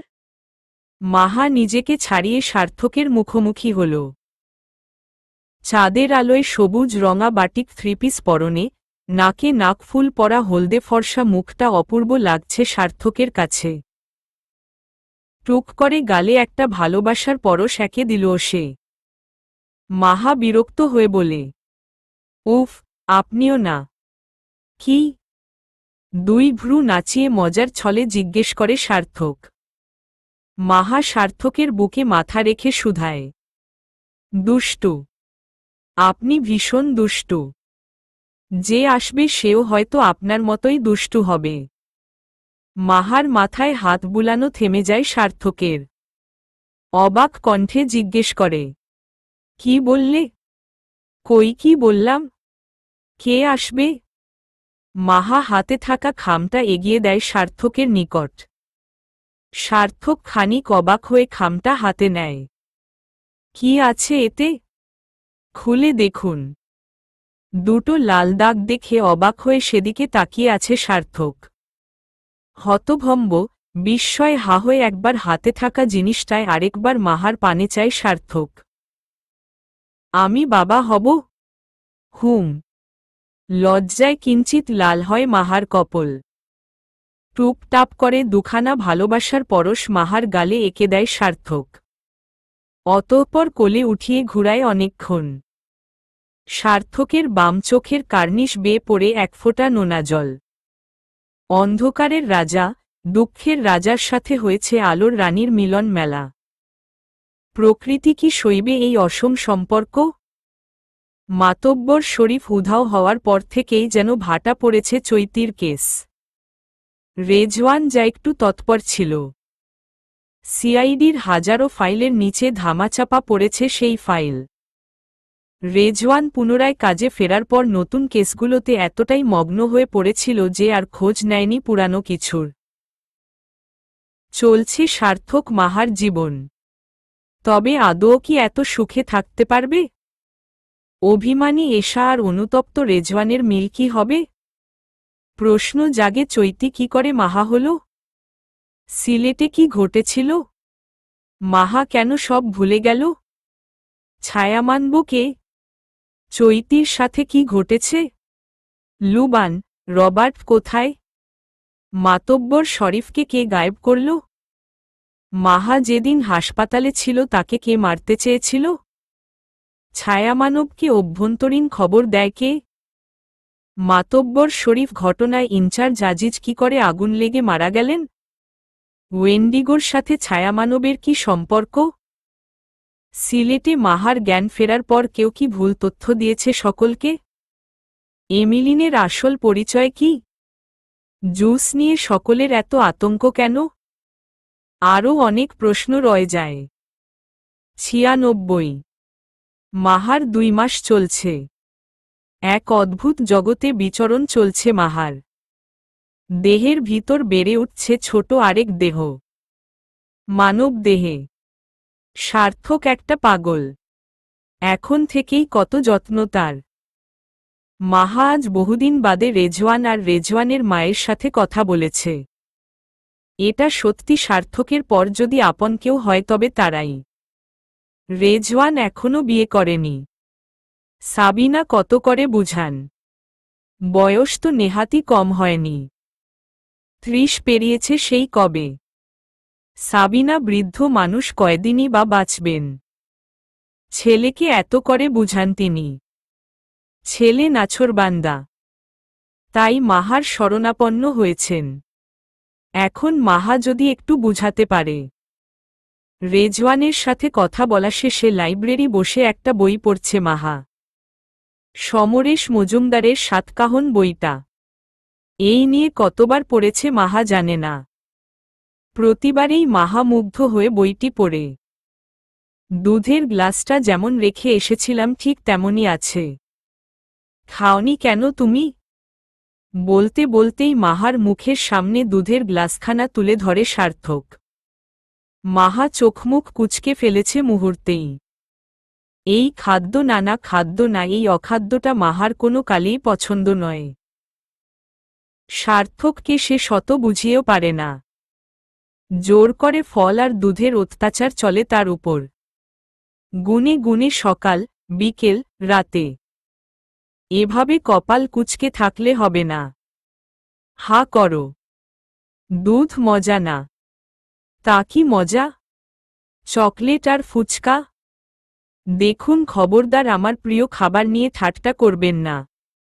হুম, বুঝলাম। এখন ভদ্র মানুষের মতো হা করো তো মাহা। অগত্যা দুধটুকু গিলতেই হল মাহাকে। এই লোক তাকে না খাইয়ে এক চুলো নড়বে না সে জানে।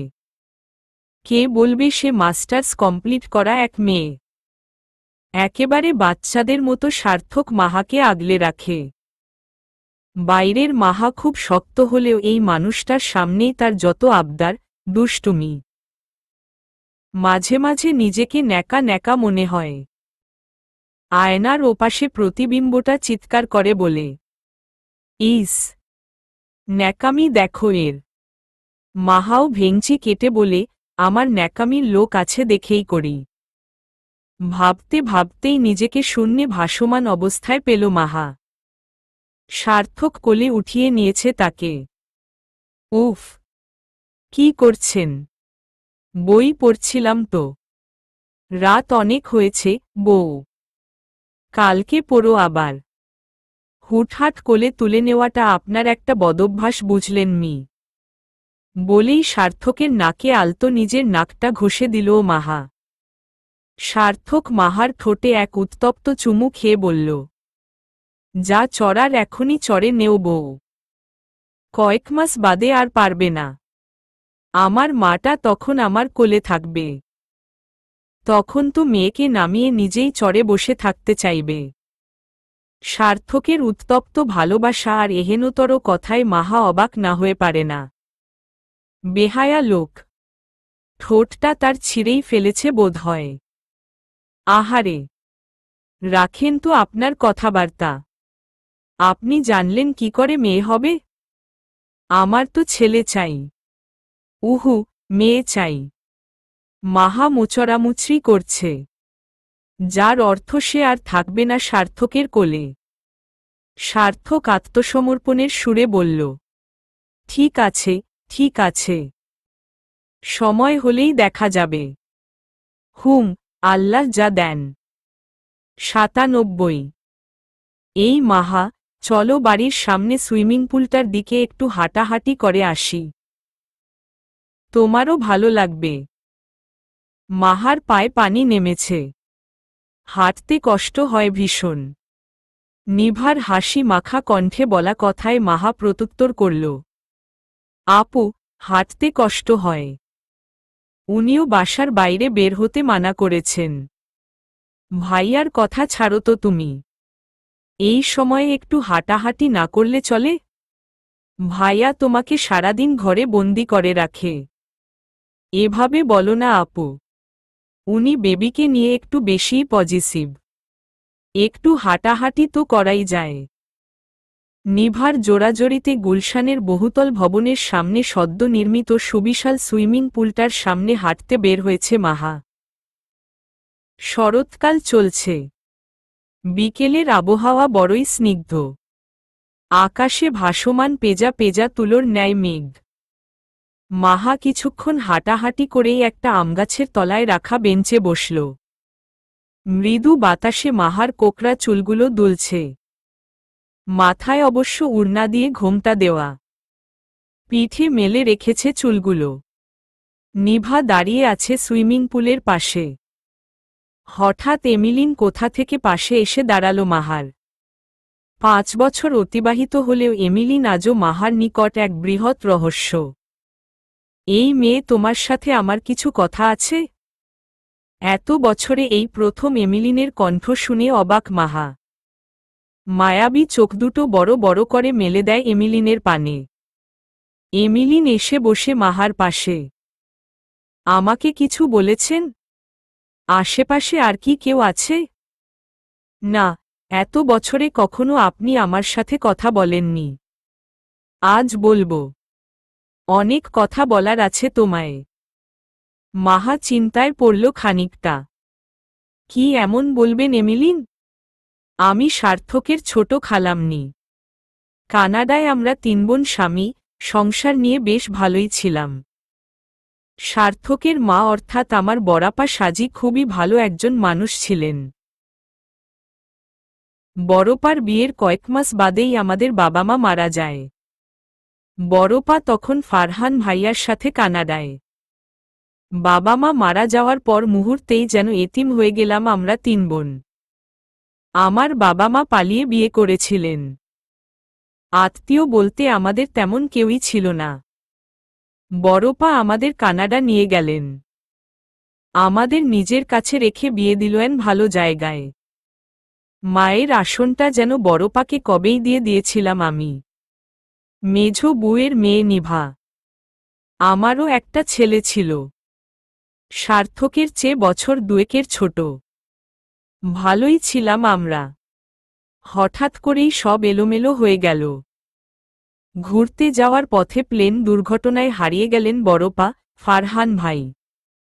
10 বছরের সার্থকেরও কোনো খবর পাচ্ছিলাম না। কানাডার জঙ্গলে হারিয়ে গিয়েছিল তারা। প্রায় 1 মাস বাদে উদ্ধার হল সার্থক। তবে বড়পা আর ফারহান ভাইয়ের খোঁজ পাওয়া যায়নি। আমার স্বামী স্ট্রোক করে মারা গেলেন হঠাৎ। আমরা সিদ্ধান্ত নিলাম মেঝো বুর বাসায় আমি, আমার ছেলে ইফতি, সার্থক সবাই মিলে থাকব। ছোটবেলার হাসিখুশি সার্থক কেমন যেন পরিবর্তন হয়ে গিয়েছিল। সারাদিন একটা অন্ধকার ঘরে নিজেকে আটকে রাখে। রাত হলে চিৎকার করে। বহু ডাক্তার দেখিয়েও এর কোনো বিহিত করা যায়নি। পরে হঠাৎ করেই যেন সব স্বাভাবিক হয়ে গেল। সার্থক একদম নীরব হয়ে গেল। মাঝে মাঝে কোথায় যেন হারিয়ে যেত সে। কানাডায় ডাক্তারি পড়া শুরু করল একসময়ে। আমার মেঝো বউয়ের সাথে তার স্বামীর ডিভোর্স হয়ে গিয়েছিল। এডওয়ার্ড ভাই ছিলেন খাঁটি কানাডিয়ান। একাধিক নারী সঙ্গ ছিল তার। তাই মেঝো বউ তাকে ডিভোর্স দেন। ডিভোর্সের পর আকস্মিকভাবে এডওয়ার্ডকে আর খুঁজে পাওয়া যায়নি। খুবই জটিল আর অদ্ভুত পরিস্থিতিতে সময় কাটছিল আমাদের। সার্থক উচ্চাকাঙ্ক্ষী হয়ে ওঠে। পার্টি করা, ঘুরে বেড়ানো তার নিত্যদিনের কাজ। অনেক মানুষের আসা যাওয়া হতো আমাদের বাসায়। যদিও ছোটবেলা থেকেই সার্থক তুখোড় মেধাবী। আমার কেন জানি মনে হতো অসৎসঙ্গে মজেছে সার্থক।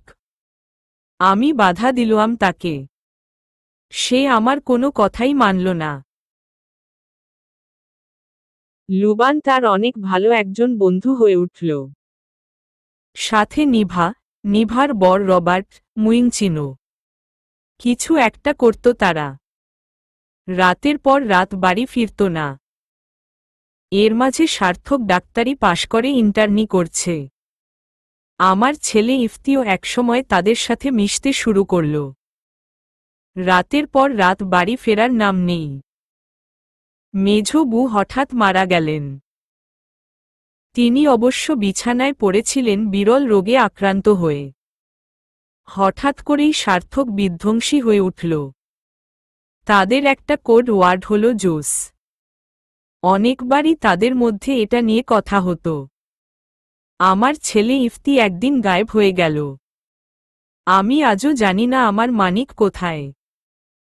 আমার মানিককে যারা গায়েব করেছে তাদের ধ্বংস আমি নিজ চোখে দেখে মরতে চাই। সার্থক। মাহা হতভম্বের ন্যায় শুনছিল কথাগুলো। এটা ঠিক সার্থকের অতীত নিয়ে মাহা কিছু জানে না। সার্থকও কিছু জানায়নি। মাহা তো সার্থককে নিজের চেয়েও বেশি ভালোবাসে। কি সুন্দর মনের মানুষটা। তাকে ঘিরে এসব কথা শুনতে মাহার ভালো লাগছে না। তখনই সুইমিং পুলের পাশ থেকে নিভার চিৎকার ভেসে এলো। এমিলিন হয়তো আরও কিছু বলতেন। মাহা সেসব না শুনেই সুইমিং পুলের দিকে অনেকটা দ্রুত গতিতে ছুটে এলো। নিভা সুইমিং পুলের পানিতে পড়ে গিয়েছে। মাহা আমি শ্বাস নিতে পারছি না। আমাকে বাঁচাও মাহা। 98। মাহা কি করবে বুঝে উঠতে পারছে না। এমিলিন দূরে দাঁড়িয়ে আছেন। শত্রুর ভালোবাসার মানুষের নির্মম পরিণতি তাকে আনন্দিত করছে মনে মনে। তিনি জানেন কি হতে যাচ্ছে। মানুষজন নেই বললেই চলে। এদিকে এবেলায় কেউ আসে না। নিভা ডুবে যাওয়া অবস্থায় হাতটা বাড়িয়ে দিল মাহার দিকে। চিৎকার করে বলল, আমার হাতটা ধরো মাহা, দয়া করে ধরো। মাহার বোধশক্তি লোপ পেয়েছে। এভাবে চোখের সামনে একটা মানুষকে কিভাবে ডুবতে দিবে সে? নিজের চিন্তা না করেই হাতটা বাড়িয়ে দিল নিভার পানে। নিভা হেঁচকা টানে মাহাকে পানিতে ফেলে দিল। মাহা সাঁতার জানে না, বারবার চিৎকার করে বলছে, আমাকে কেন এভাবে কষ্ট দিচ্ছেন, আপু? আমার বাচ্চাটা কষ্ট পাচ্ছে। মাহা তখন সুইমিং পুলের মাঝে ডুবন্ত অবস্থায় নিজের জীবন বাঁচাতে চাইছে। আর নিভা বাঁকা হেসে সাঁতার কেটে সুইমিং পুলের পাশে বসে মজা নিচ্ছে। সার্থক নিজেকে কি মনে করে? এবারে একবারে সার্থকের কলিজায় হাত দিয়েছে নিভা। জানে মৃত্যু অবধারিত, তবুও শত্রুর সুখ যে তার সহ্য হচ্ছিল না। হঠাৎ করেই হিংস্র বাঘের ন্যায় ভয়ানক লাল চোখ নিয়ে সাদা এপ্রন পরনে দৌড়ে আসলো সার্থক। নিভা সার্থককে সত্যি এখানে আশা করেনি। ভয়ে অন্তরাত্মা কেঁপে উঠল তার। যত যাই হোক জানের মায়া আছে তার। সার্থক ততক্ষণে ঝাঁপ দিয়েছে সুইমিং পুলের পানিতে। নিস্তব্ধ মাহা ততক্ষণে হয়তো বরণ করে নিয়েছে মৃত্যুকে। ৯৯। মাহাকে ওটিতে নেওয়া হয়েছে। সুইমিং পুলে মাহার ছটফটানির দরুন পেটে চাপ পড়েছে অত্যাধিক। প্রচুর ব্লিডিং হয়েছে। ভিতরে ডক্টর ওয়াসিফ সহ আরও বিজ্ঞ কয়েকজন ডক্টর রয়েছেন। সার্থক একজন সার্জন হওয়ার পরেও ওটিতে যাওয়ার সাহস তার হল না। এই দুটো হাতে কত মানুষের বুক চিরেছে সে, কত ওটি করেছে। কখনো হাত কাঁপেনি, কখনো কোনো দেহের কাটা ছিঁড়ায় তার কিছুই যায় আসেনি। আজ কাঁপছে সারা শরীর, মন সব। ডক্টর জিনিয়া তাবাস্সুম দেশ ছেড়েছে আজ প্রায় বছর দুয়েক হল। সার্থকের মনে হচ্ছে এই মুহূর্তে জিনিয়াকে তার বড্ড প্রয়োজন ছিল। খুবই ভালো মানের একজন চিকিৎসক জিনিয়া। মাথায় অহেতুক চিন্তা ভাবনা ঘোরাঘুরি করছে। তীব্র অসহনীয় যন্ত্রণা হচ্ছে মস্তিষ্কে। পাগলের মতো পায়চারি করছে সার্থক। এমন সময় বেরিয়ে এলেন ডক্টর ওয়াসিফ। ডক্টর ফায়রাজ। ওয়াসিফের ডাকে দ্রুত গতিতে তার সামনে এসে দাঁড়ায় সার্থক। বহু কষ্টে উচ্চারণ করে, আমার স্ত্রী কেমন আছে ডক্টর? আপনার স্ত্রী এখন আশঙ্কামুক্ত। তবে তবে কি ডক্টর? আপনার বাচ্চাটাকে বাঁচাতে পারেনি। আপনার স্ত্রীর প্রেগন্যান্সিতে অনেক কমপ্লিকেশন ছিল। পেটের উপর প্রচণ্ড চাপ পড়ায় ব্লিডিং হয়েছে। তাই ৭ মাসের বাচ্চাটা এভাবে চলে যাবে ভাবতেই পারছে না সার্থক। কত স্বপ্ন বুনেছিল দুজনে, কত আশা ছিল বাচ্চাটাকে নিয়ে, আজ সব শেষ। সব। ছেলে নাকি মেয়ে হয়েছিল? মেয়ে। দীর্ঘশ্বাস বের হয়ে আসে সার্থকের বুক চিরে। দ্বিতীয়বারের মতো মাকে হারালো তবে। বুকের ভিতর চিনচিনে ব্যথা। কি ভেবেছে সবাই? সার্থকের কলিজায় আঘাত করে পার হয়ে যাবে সকলে। শরীর, মন জ্বলছে অনলে। বাঁকা হেসে ঘাড় কাত করে ওয়েন্ডিগো এলো বুঝি। একটা শক্ত কাগজের কার্টুনে ভরে বাচ্চাকে প্যাকেট করে সার্থকের হাতে দেওয়া হয়। বাক্স খুলে একনজর মাটাকে দেখার সাহস হয়নি সার্থকের। দহন দহন হচ্ছে বুকের মধ্যখানে। সবকিছু ধ্বংস করে দিতে ইচ্ছে জাগছে। মাহাকে দুদিন পর্যবেক্ষণে রাখা হবে। তাই আইসিইউতে রাখা হয়েছে। সার্থক বাইরে থেকে কাচের দেয়ালের এপার থেকে প্রিয়তমার ক্লান্ত মুখটা দেখল কেবল একবার। দহনে একটু বৃষ্টি নামল। অতঃপর বেরিয়ে এলো হাসপাতালের বাইরে। মায়ের দাফন কাজ সম্পন্ন বাকি। বিকেল গড়িয়ে সন্ধে। ইলশেগুড়ি বৃষ্টি বইছে বাইরে। গুলশানের বহুতল ভবনের অদূরে একটা কবরস্থান। একটু আগেই মাত্র একটা 7 মাস বয়সী বাচ্চার দাফন সম্পন্ন হয়েছে। আস্তে আস্তে বৃষ্টি বাড়ছে। বাচ্চার বাবা কবরের পাশটায় মাটির রাস্তায় বসে একধানে কবরের দিকে তাকিয়ে আছে। মনে করছে বিগত দিনের স্মৃতি। এই তো কিছুদিন পূর্বে মাহার পেটের উপর থেকে ধোলা গেঞ্জিটা সরিয়ে টুপটাপ করে দুখানা চুমু পেটে এঁকে দেয় সার্থক। মাহা এত লজ্জা পায় সার্থকের এমন বেহায়াপনায়। কি যে করেন না আপনি!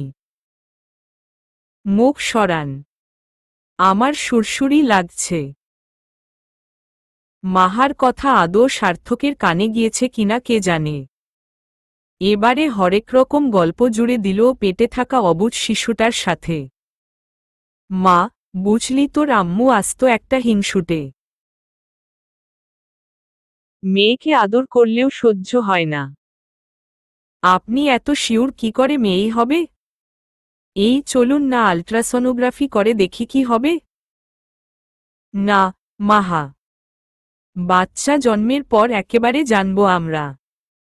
আমি জানি আমার মাই আসবে। আপনি ভীষণ পাগলাটে সার্থক। সার্থক মাহাকে আলতো করে জড়িয়ে ধরে বলে, তোমারই তো।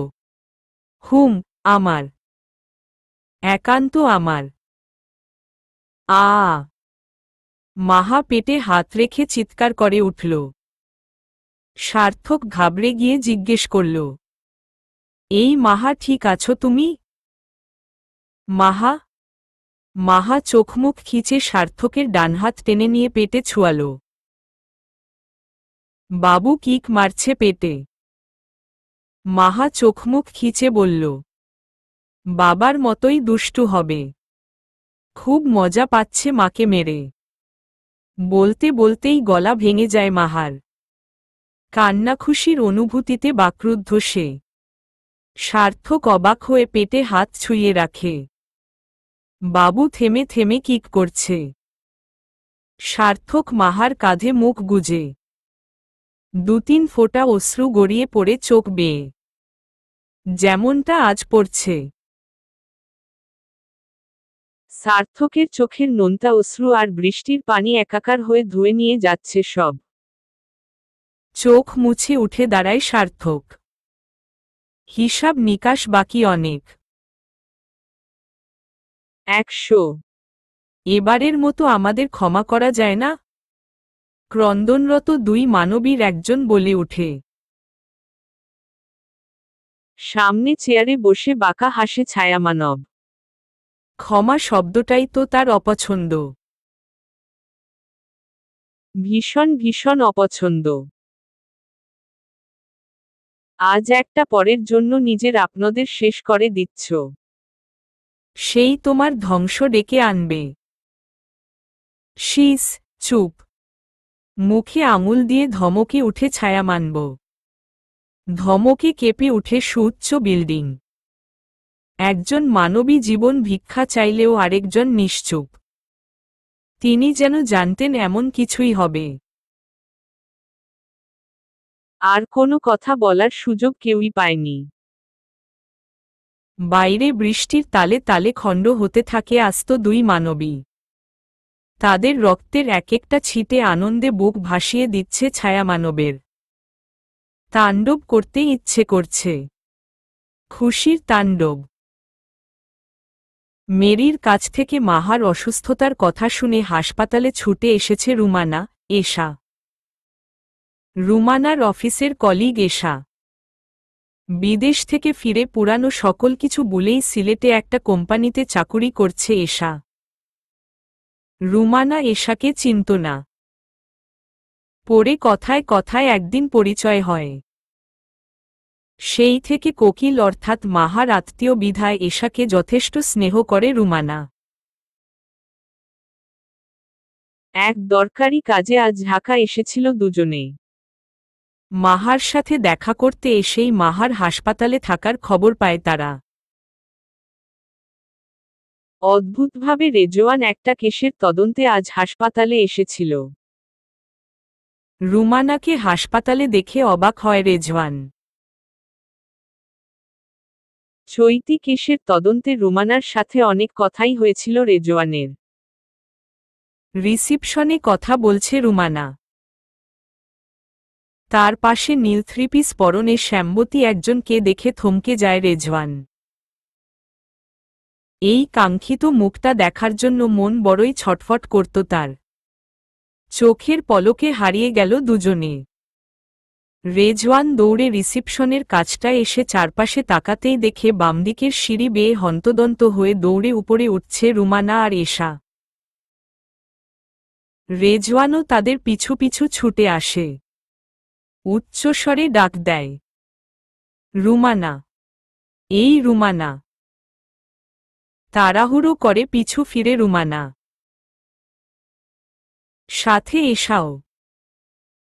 প্রিয় মানুষটাকে এত বছর পর সামনে দেখে থমকে যায় এশার পৃথিবী।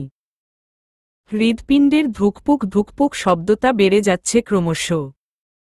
নিজেকে সামলে নেয় এশা। রেজওয়ান রুমানার কাছে এসে জিজ্ঞেস করে, এত হন্তদন্ত হয়ে কোথায় ছুটছ? আপনি খবর পাননি রেজওয়ান ভাই? কিসের খবর? মাহার অ্যাক্সিডেন্ট হয়েছে। বাচ্চাটাও বোধহয় আর বেঁচে নেই। কি? বুকটা কেঁপে উঠে রেজওয়ানের। মাহাকে রেজওয়ান ভালোবাসে। এখনো মনের কোণে লুকিয়ে রেখেছে সে ভালোবাসা সযত্নে। কোথায় মাহা এখন? 202-এ। তিনজনে মিলে 202 নং কক্ষে হাজির হয়।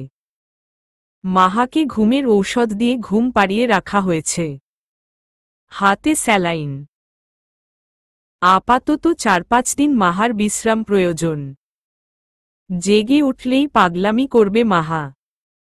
তখন শরীরে চাপ পড়বে তার, যা সার্থক চাচ্ছে না। মাহার পাশে বসে আছে সার্থক। চোখ দুটো লাল। বিগত 3-4 দিন চোখের পাতা এক করেনি সার্থক। কেবল চেয়ে দেখেছে। নিশ্চুপ হয়ে নিজের অলোকানন্দার হলদেটে ফর্সা মুখটা দেখেছে, ভালোবাসার পরশ বুলিয়েছে। মাথায় হাত বুলিয়েছে। মাহা একবারও তাকে বেহায়া পুরুষ বলেনি। একবারও না। কেন বলেনি? কেন? সার্থকের যে কষ্ট হচ্ছে। ভীষণ ভীষণ কষ্ট। ভাইয়া। রুমানার ডাকে লাল হওয়া নির্ঘুম চোখে পিছনে ফিরে সার্থক। বড্ড ক্লান্ত সে। জীবনযুদ্ধে সে ক্লান্ত। রুমানা, রেজওয়ান আর এশাকে দেখে উঠে দাঁড়ায় সার্থক। আলতো হাসার চেষ্টা করে তবে তা হয় না। রেজওয়ানের বুকটায় চিনচিনে অসহনীয় ব্যথা শুরু হয়েছে নিস্তব্ধ মাহার মলিন মুখটার পানে তাকিয়ে। এই মেয়ের জন্যই তো নিজের সব সুখ বিসর্জন দিল সে। তবে আজ কেন মেয়েটার এই দশা? ভাইয়া, কোকিল কেমন আছে এখন? কিছুটা সুস্থ। ভাঙা গলায় উত্তর দেয় সার্থক। মাহা গভীর ঘুমে। আগামী 2-3 ঘন্টার পূর্বে ঘুম ভাঙবে না তার। রুমানা, এশা কতক্ষণ যাবৎ বসে রইল মাহার পাশে। রেজওয়ান টুকটাক কথা বলল। নিজেকে ব্যস্ত রাখতে চাচ্ছে সে। এতদিন পর হঠাৎ এশার সাথে দেখা, আবার মাহার এমন অবস্থা।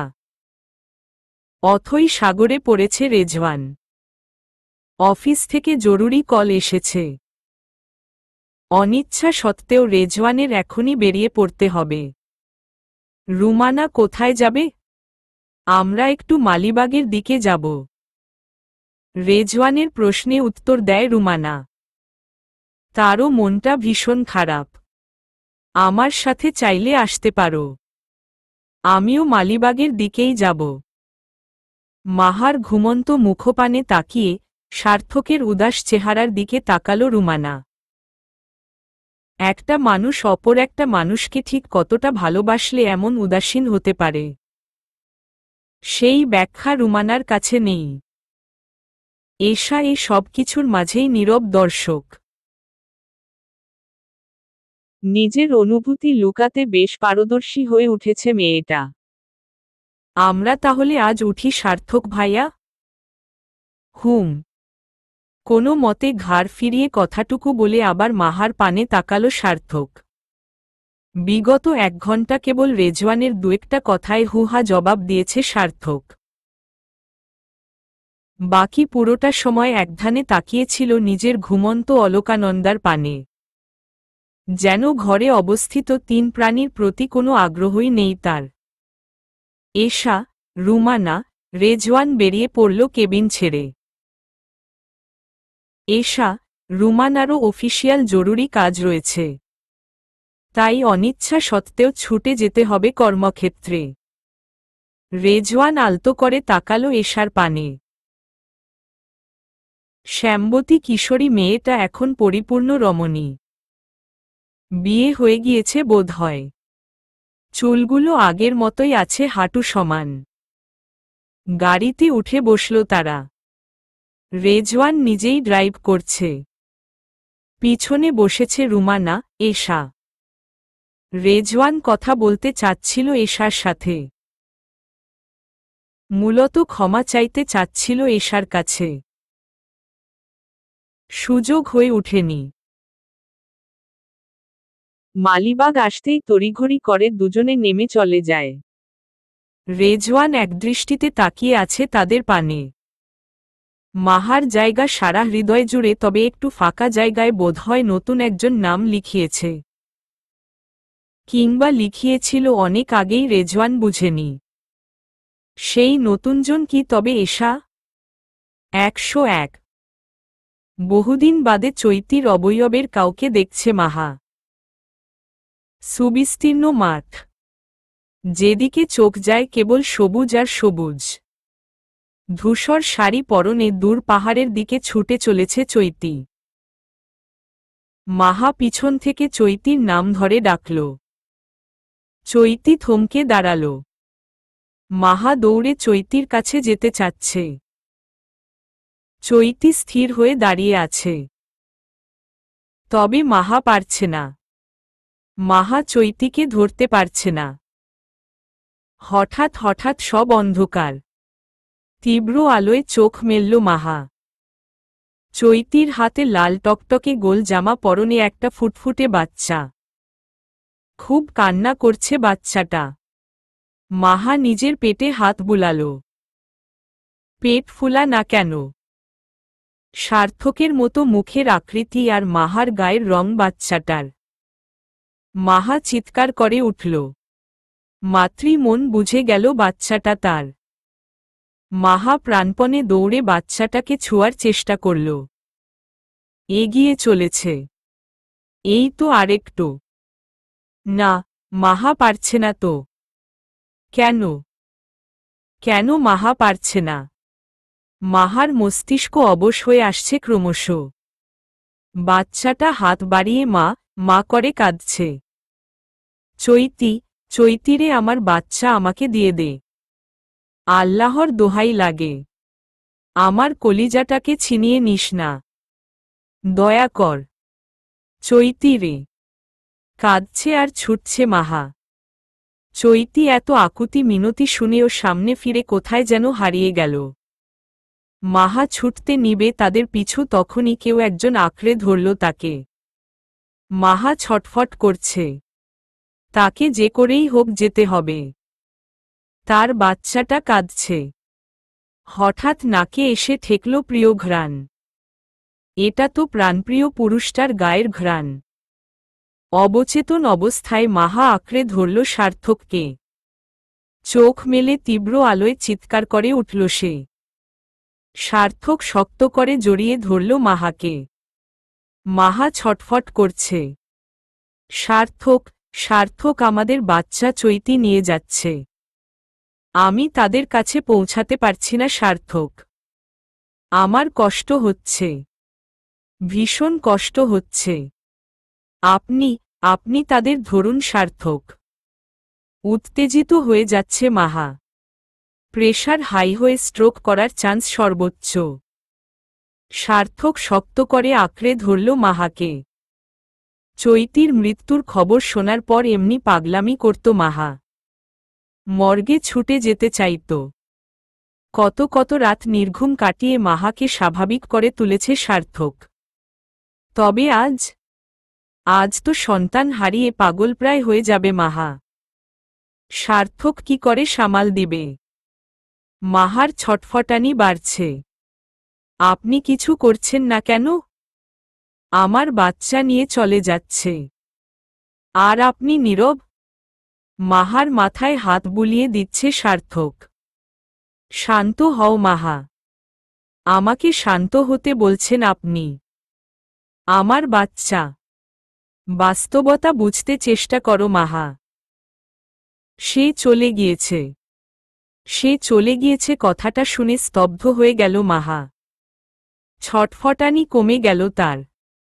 স্থির, নিশ্চল দেহখানা সার্থককে সঁপে জ্যান্ত লাশের মতো পড়ে রইল সে। সার্থক মাহার চুলে হাত বুলিয়ে দিচ্ছে। একখানা ভালোবাসার পরশ এঁকে দিল সাথে কপালে। একটা গল্প শুনবে মাহা? মাহা নিরুত্তর। সার্থক উত্তরের আশা না করেই বলল, ছোটবেলা থেকে একাই বড় হয়েছি আমি। আমার কোনো ভাইবোন ছিল না। কানাডার প্রতিদিনকার আর্কটিক বরফাচ্ছন্নের শৈত্যপ্রবাহে আমি আনন্দ খুঁজে পেতাম। প্রজাপতি থেকে শুরু করে চিল, প্রতিটা প্রাণীকে জানার প্রবল আগ্রহ ছিল আমার। 6 বছর পর্যন্ত আমি ছিলাম একটা প্রফুল্ল মেজাজের বাচ্চা, যে সব কিছুতে আনন্দ খুঁজে পায়, সবার সাথে মিশে হাসি খুশি থাকে। কারণ তখনও পর্যন্ত আমি সুন্দর একটা পারিবারিক পরিবেশে বেড়ে উঠছিলাম। বাবা মায়ের মাঝে কখনো আমি ঝগড়া দেখিনি। আমার বাবা ডক্টর ফারহান। তাকে খুব ভালোবাসতাম আমি। একসময় আমার মা প্রেগন্যান্ট হন। আমি শুনলাম আমার একটা বোন হবে। ছোট আমি অনেক খুশি হয়েছিলাম সেদিন। বোন আসবে করে মাতিয়ে রাখতাম সারা বাড়ি। তবে ভালো সময়গুলো যে জলদি ফুরিয়ে যায়। বাবা মায়ের মাঝে হঠাৎ প্রচুর ঝগড়া শুরু হয়। মা লুকিয়ে কাঁদতেন। আমি দরজার পিছনে লুকিয়ে থাকতাম যখন বাবা মা ঝগড়া করত। বাবা জিনিসপত্র ভাঙচুর করতেন। উচ্চ গলায় মাকে বকতেন। বিশ্বাস করো মাহা, আমার খুব কষ্ট হতো তখন। বাহিরের দুনিয়ার সামনে তারা আদর্শ স্বামী স্ত্রী, অথচ দীর্ঘশ্বাস ফেলে সার্থক আবার বলে, আমার বাবার এক কানাডিয়ান নার্সের সাথে খারাপ সম্পর্ক ছিল। মা সেটা মেনে নিতে পারেননি। আমি আর মা বাইরে বেরিয়েছিলাম সেদিন। বাসায় ফিরে খুবই অন্তরঙ্গ অবস্থায় দুজনকে হাতে নাতে ধরেন মা। বাবা মায়ের ঝগড়া শুরু হয়। চিৎকার, চেঁচামেচি, ভাঙচুর। একসময় বাবা আমার মাকে ধাক্কা দেন। মা ছিটকে নিচে পড়ে চিৎকার করে উঠেন। রক্ত মাহা, পুরো ফ্লোর রক্তে ভরে গিয়েছিল মাহা। আমার মা যন্ত্রণায় কাতরাচ্ছিলেন। আমি। কণ্ঠ রুদ্ধ হয়ে আসছে সার্থকের। মাহাকে জড়িয়ে রাখা বাঁধন আলগা হতে থাকে। মাহা তা হতে দেয়নি। নিজেই সার্থককে জড়িয়ে ধরল সে। সার্থকও তো বাবা হতো, ওর মনেও তো অনেক কষ্ট হচ্ছে। মাহাকে সান্ত্বনা দেওয়ার জন্য তো সার্থক আছে। সার্থককে সান্ত্বনা কে দিবে? 102। আমি পর্দার আড়ালে কেবল একদৃষ্টিতে তাকিয়েছিলাম সেই রক্তের পানে। আমার ছোট বোনটা রক্তের পিণ্ড হয়ে বের হয়ে আসছে। বাবা ঘাবড়ে গেলেন। অনেকক্ষণ বাদে আমার মাকে হসপিটালে নেওয়া হলো। আমার মা সুস্থ হলেন, বাড়ি ফিরলেন। একেবারে নিশ্চুপ হয়ে গেলেন তিনি, যেন কোনো জীবন্ত লাশ। মাহা, আমার চোখের সামনে আমার পরিবার আস্তে আস্তে ধ্বংস হতে দেখেছি আমি। বাবা দিনের পর দিন বাড়ি ফিরতেন না। মা ঘরে দরজা দিয়ে বসে থাকতেন। একলা আমার সময় কাটত আকাশ পানে তাকিয়ে। প্রাণবন্ত সার্থক যেন কয়েকদিনের ব্যবধানে প্রাণহীন সার্থক হয়ে গেল। আমার দুই খালাকে কানাডা নিয়ে আমার মাই বিয়ে দিয়েছিলেন। তারা আসত মাঝে মধ্যে। তখন বাবা মা খুবই স্বাভাবিক আচরণই করত। আমার বাবা আমার মাকে ভয় দেখিয়েছিলেন। কানাডিয়ান নার্স বিবাহিত ছিলেন। উনার হাজবেন্ড পুলিশে চাকরি করতেন। তাদের অনৈতিক সম্পর্ক জানাজানি হলে ঝামেলায় পড়তে হতো বাবাকে। সে কারণে আমাকে মেরে ফেলার ভয় দেখিয়ে আমার মাকে চুপ করিয়ে দেওয়া হয়। আমার জীবনটা খুবই অদ্ভুত কেটেছে মাহা। আমার ছেলেবেলা আমার কাছে এক বিভীষিকা। এই ফায়রাজ সার্থকের মনে একসময় অনেক ক্ষত ছিল মাহা। তুমি আমার ক্ষতের ঔষধ, আমার অবাধ্য জীবনের বাধ্য সূচনা। মাহা অশ্রু মিশ্রিত গলায় শুধাল, আমি আপনাকে ভালোবাসি সার্থক, অনেক ভালোবাসি। যদি কখনো শুনো তোমার ভালোবাসার মানুষটা অপবিত্র। ভালোবাসার মানুষেরা কখনো অপবিত্র হয় না সার্থক। সার্থক মলিন হাসে। এত বিশ্বাস করো আমায়? নিজের চাইতেও বেশি। এত ভালো কাউকে বেছো না কন্যা, ভেঙে দিবে তোমার বিশ্বাসের বন্যা। আমি কিচ্ছু জানি না, বুঝি না। শুধু জানি আমার ভালোবাসার মানুষটা কখনো কোনো খারাপ কাজ করতে পারে না। বলেই সার্থকের বুকে অশ্রুসিক্ত নয়ন সমেত মুখ গুজে দেয় মাহা। সার্থক মাহার মাথায় হাত বুলাতে বুলাতে আনমনে সুরে শুধায়, সারা দুনিয়া করল পর, তুই করলি আপন। ভয় পাই, আমি ভীষণ ভয় পাই তোর ভালোবাসার কাফন। সার্থক আনমনা হয়ে ওঠে। বারান্দা দিয়ে দিগন্ত পানে আকাশ দেখে। সিক্ত হয়ে উঠে তার নয়ন। মাহা কি মেনে নিতে পারবে প্রিয় মানুষের অপ্রিয় রূপ? চলবে।